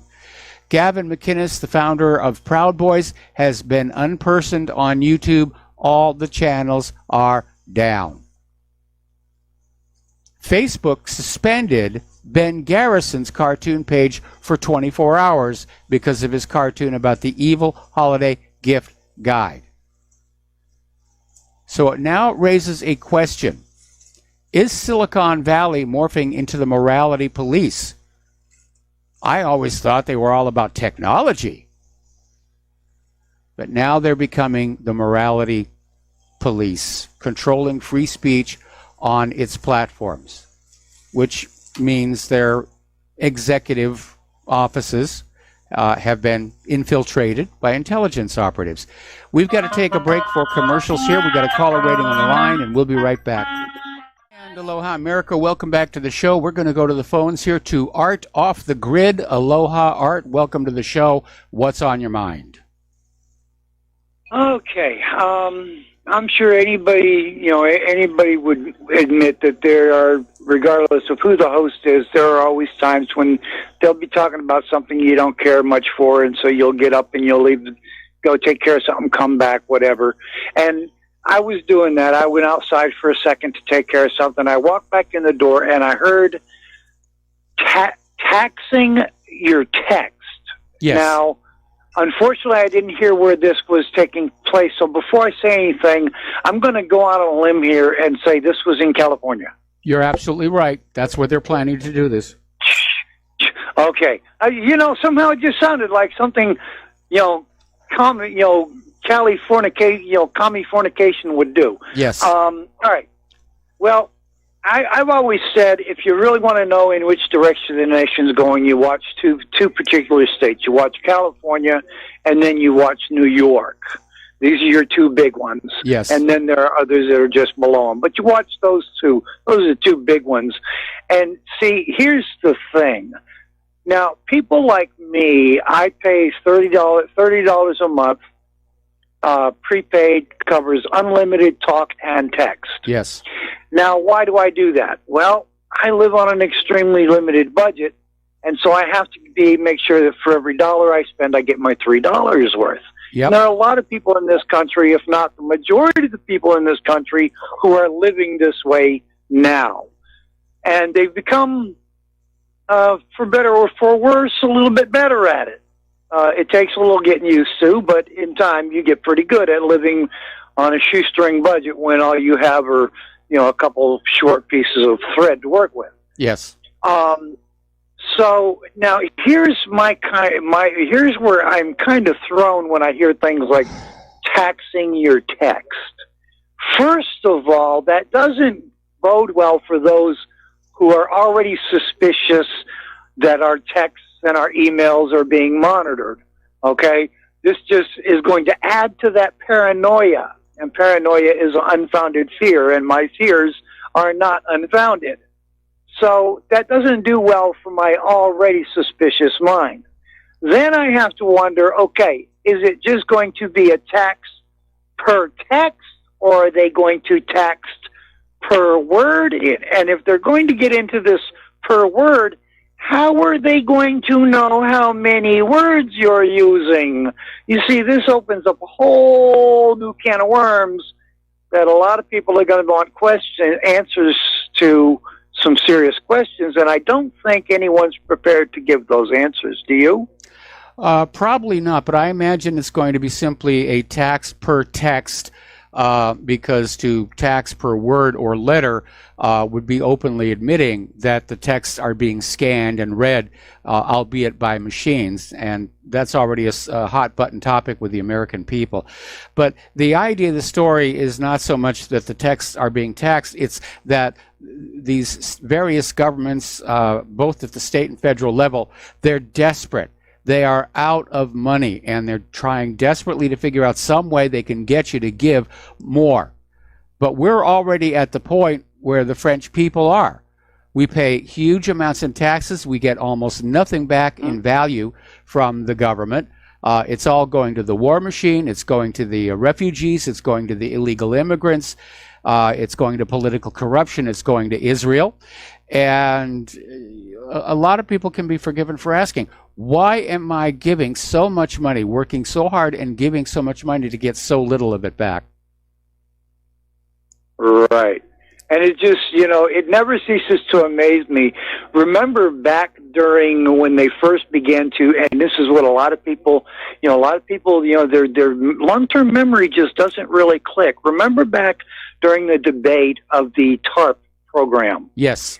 When a lot of discussion was earmarks and riders. Yes. And in this toxic asset relief program was $350 million, which would be earmarked towards educating your children on how to manage money. How's that been working out for everybody? Are we getting a return on that $150 million? No, that didn't work out at all. You know what I'm saying? The problem is, how easy it is to manage money depends on how much you've got. If you've got a lot of money, if you've got a comfortable amount of money, it's very easy to manage the money. What they're trying to do is teach kids on how to basically get by on the absolute bare minimum, because that's where we're being driven. We're heading for a situation in which we are going to be just like the French. We're going to have just enough to live on, and everything else will go to the government.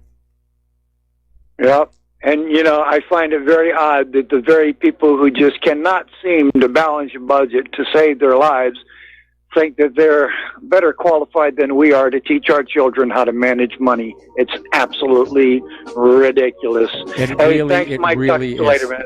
All right, Art, well, thanks an awful lot. Got to take another break for commercials. Got another caller waiting on the line, and we'll be right back.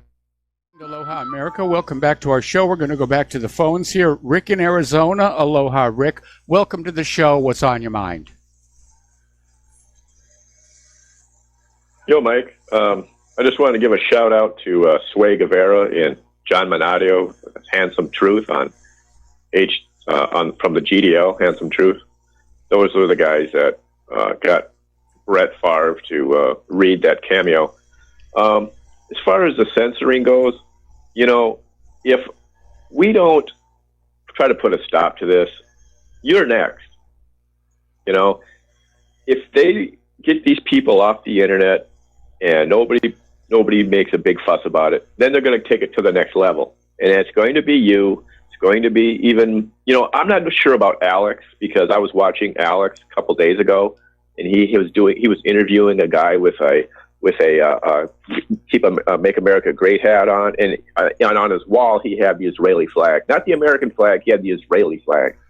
So I don't know if they'll take Alex down, but I see that if they get everybody off of YouTube smoothly, and there's not a lot of politicians making a fuss about it, RBN, anybody else that's really even kind of not even edgy is going to go next. So we have to support people like Handsome Truth. The guy doesn't take any money. He's nonviolent. He's got a lot of charisma, and he can communicate with people. See, Sway is Puerto Rican or Mexican. He's not even white. John Minadio is Italian.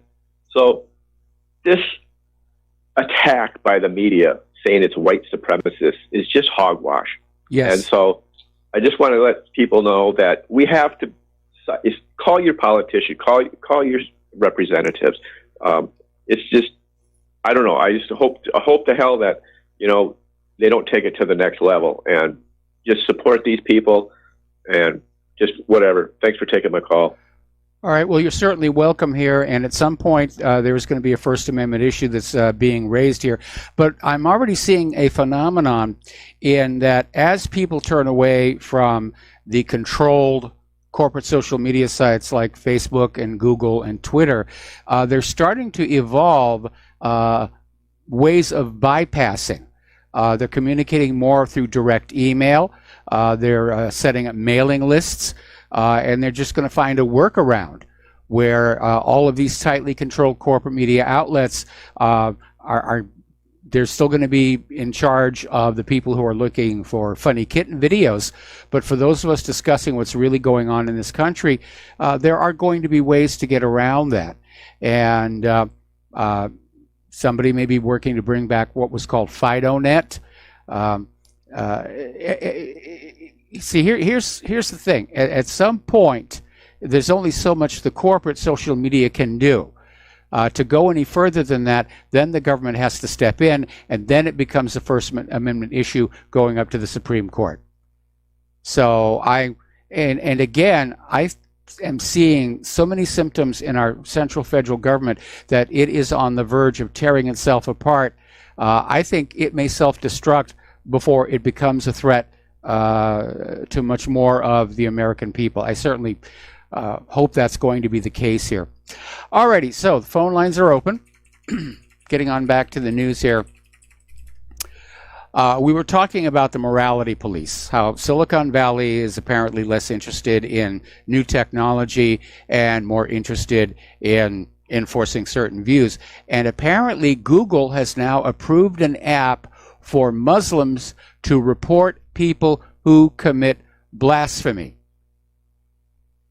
And the app is called Smart Pakem, and it launched in Indonesia last month at the request of the Indonesian government, will allow users and government officials to uphold Sharia law and target and report people who hold misguided beliefs in violation of Islamic law.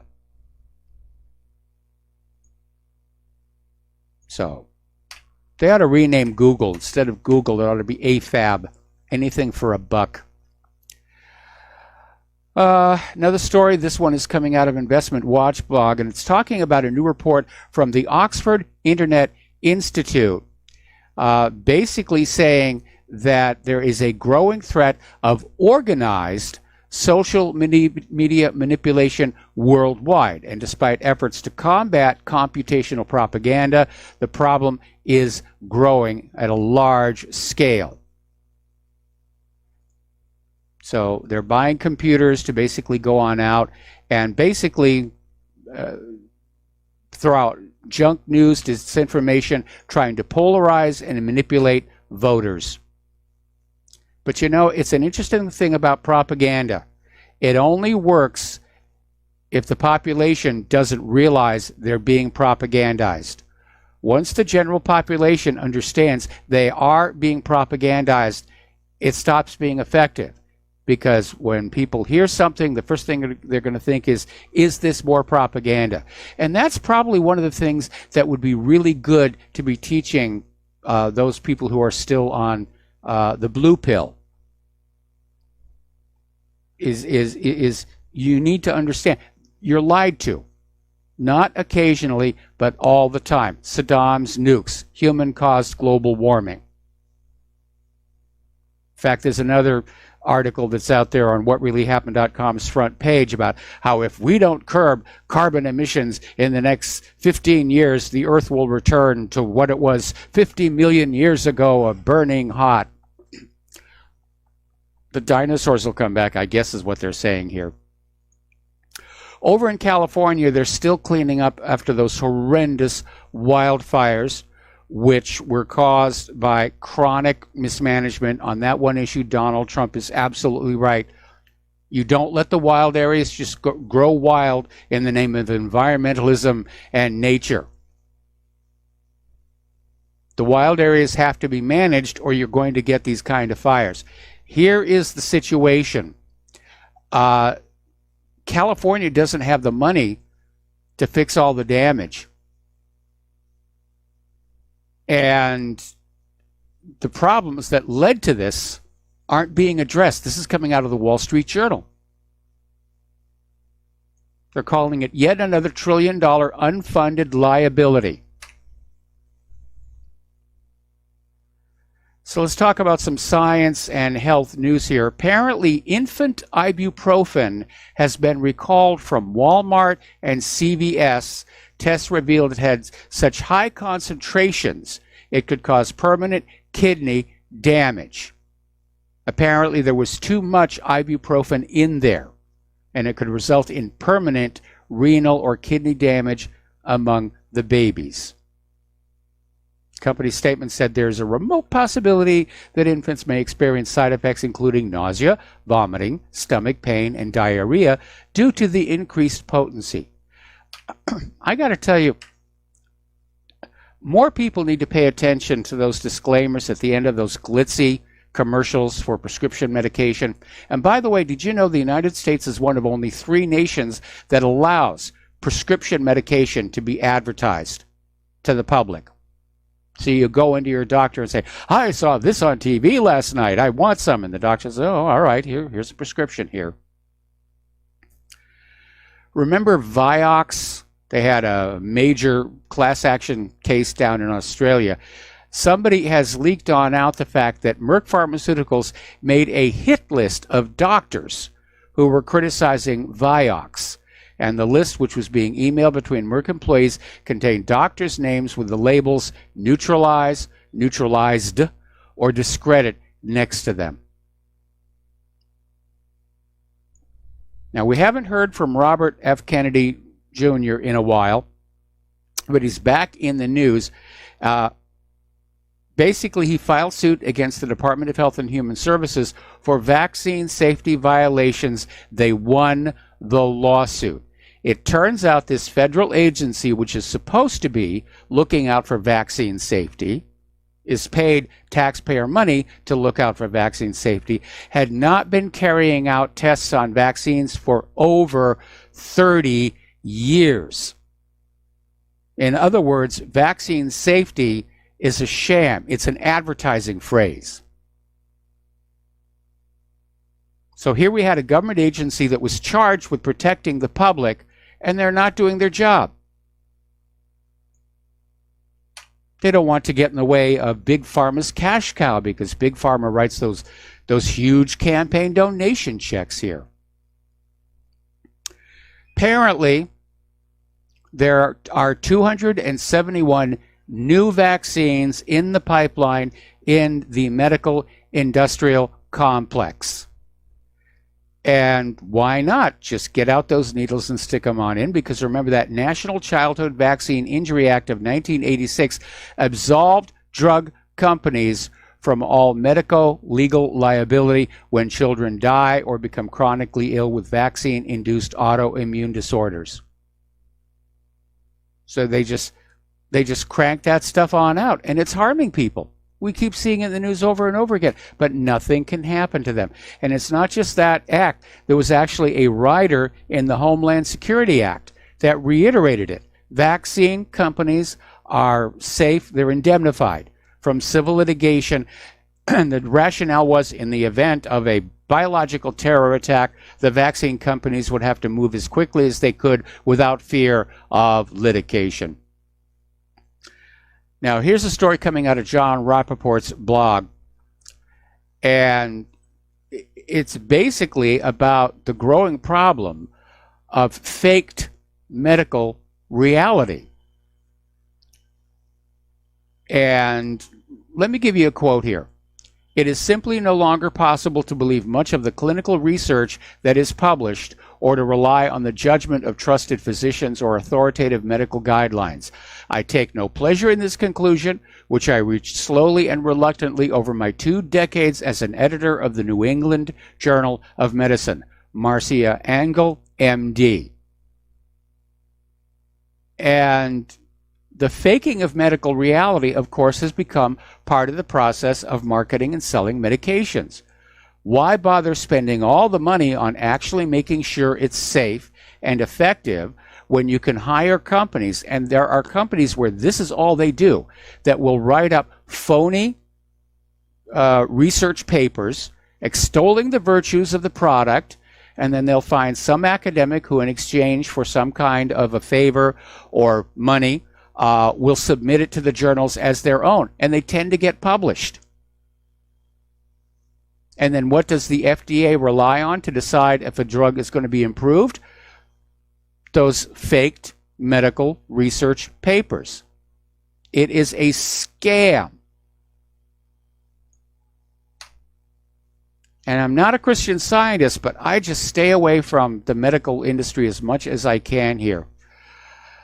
Apparently over at Mylan Pharmaceuticals, they have recalled 3 commonly prescribed blood pressure medications over a cancer concern. Apparently they include what is called N-nitrosodiethylamine, or NDEA, which is a cancer-causing impurity. They're just not being careful. They're too busy making money here. Now, here's a good one. This was reported on CNBC. Talks about this Morgan Gleason, and she's a college student with a rare autoimmune disease. 2 years ago, she found there was a mistake in her medical record. You know, all these records are now centralized and computerized. It said she had 2 children. One of them had died. Gleason's never been pregnant. Now remember, there was that Johns Hopkins study that estimated more than 250,000 people in the United States die every year from medical errors. It's the 3rd leading cause of death, and probably because of the reluctance to say bad things about your fellow doctor, it may be a lot higher than that. So what is the end result? We're spending $3.5 trillion on healthcare every year. We're still uninsured or underinsured, unhappy, and unhealthy. Because the business model is the more chronically ill we are, the more money the medical industrial complex makes.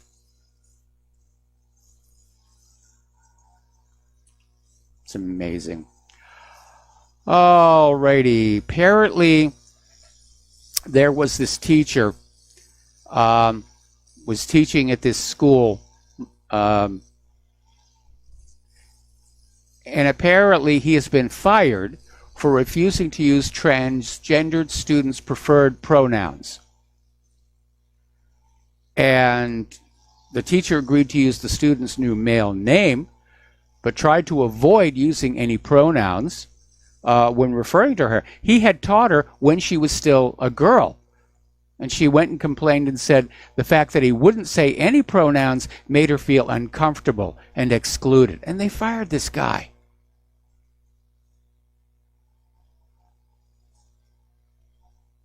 Apparently there was this other school where it forced all of its students to take part in a Pride Day parade, LGBT agenda. And this mother got very, very upset and confronted the school official, saying, "This is not what my kid is in school for. He's here to learn reading, writing, and arithmetic." The school retaliated by subjecting the student, a 5-year-old, to repeat detention day after day after day after day as a message to the mother. Now, because of abuses like this, there's a petition that is making the rounds right now. It's addressed to Acting Attorney General Matthew Whitaker, Department of Health and Human Services Secretary Alex Azar, Department of Education Secretary Betsy DeVos, basically saying we need to uphold the scientific definition of sex. Your DNA determines it, and you're either male or female. And all this other transgender nonsense, it really has to go. Now, here is a story. This is out of the Daily Mail. Hundreds of teachers are struggling with spelling, arithmetic, and the basics of their subjects. This is from school inspectors. And basically saying the teachers are making so many mistakes during lessons, they're leaving the children confused, and they're actually inserting errors into the pupils' work. Because these teachers don't know about education and the subject. They're there to indoctrinate. Yeehaw! We've got a room full of children. We're going to turn them into transgenders and Democratic voters. We'll be right back after these few words. And aloha, America. Welcome back to our show. Last segment of our program today here, and we're going to slip in some human-caused global warming news here. As you're probably already aware, the southeastern United States got slammed with a major winter storm over the weekend, over 200,000 without power. Heavy snow and ice pounded the Carolinas and Virginia. Travel is basically halted in a lot of areas. And there's been over 500 accidents. Apparently they're dealing with black ice, which is some of the worst that you can be dealing with. And it's even snowed in New Jersey. Now, this Arctic freeze-up November snow cover over North America is the most extensive since 1966. And the Weather Channel has declared this last November the coldest in 50 years. over in Raleigh, Durham, they received as much snow in a single day as the normal entire winter average. That's how intense it is over there. So, now over, as you know, Al Gore and his people, oh, global warming, and they're still out there. But apparently there are some voices coming on out saying it's time to pay attention to what's going on because it's getting serious. And over at NASA's Langley Research Center, Martin Milzak,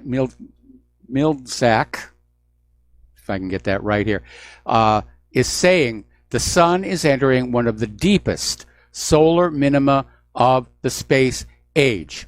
Sunspots have been absent for most of this year, and Earth's upper atmosphere is responding. Data from NASA's TIMID satellite show the thermosphere, which is the uppermost layer of air around our planet, is cooling and shrinking. It's literally decreasing the radius of the atmosphere. And saying things could get a lot worse very quickly. Reminds me of a little clip out of The Day After Tomorrow, where the museum diorama was saying the mammoth was literally frozen mid-step. Now, Alexandria Ocasio-Cortez is claiming that stopping climate change will end racism. See, we can fix that. If we stop climate change, that'll be the end of racism. However, did this person get elected? Apparently over in London, there's a major protest at City Hall over Sadiq Khan's ultra-low emission zone covering the whole of London that will charge motorists with cars that are just 3 years old £12.50 a day and raise 6 times more than the so-called congestion charge. So Sadiq Khan is still out there saying CO2 is bad, CO2 is bad, we've got to get rid of it, we've got to get rid of it. And there's the music. Okay, time for us to get on out of here. Please stay tuned for John Stadmiller. I'm sure he's got lots of interesting things to share with you.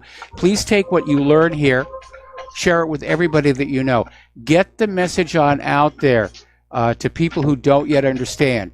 You're being propagandized constantly about everything to trick you out of your money and into obedience, and most importantly, into a coming major war. So please donate to Republic Broadcasting. They need all the help they can get. We'll be back tomorrow. Aloha, America.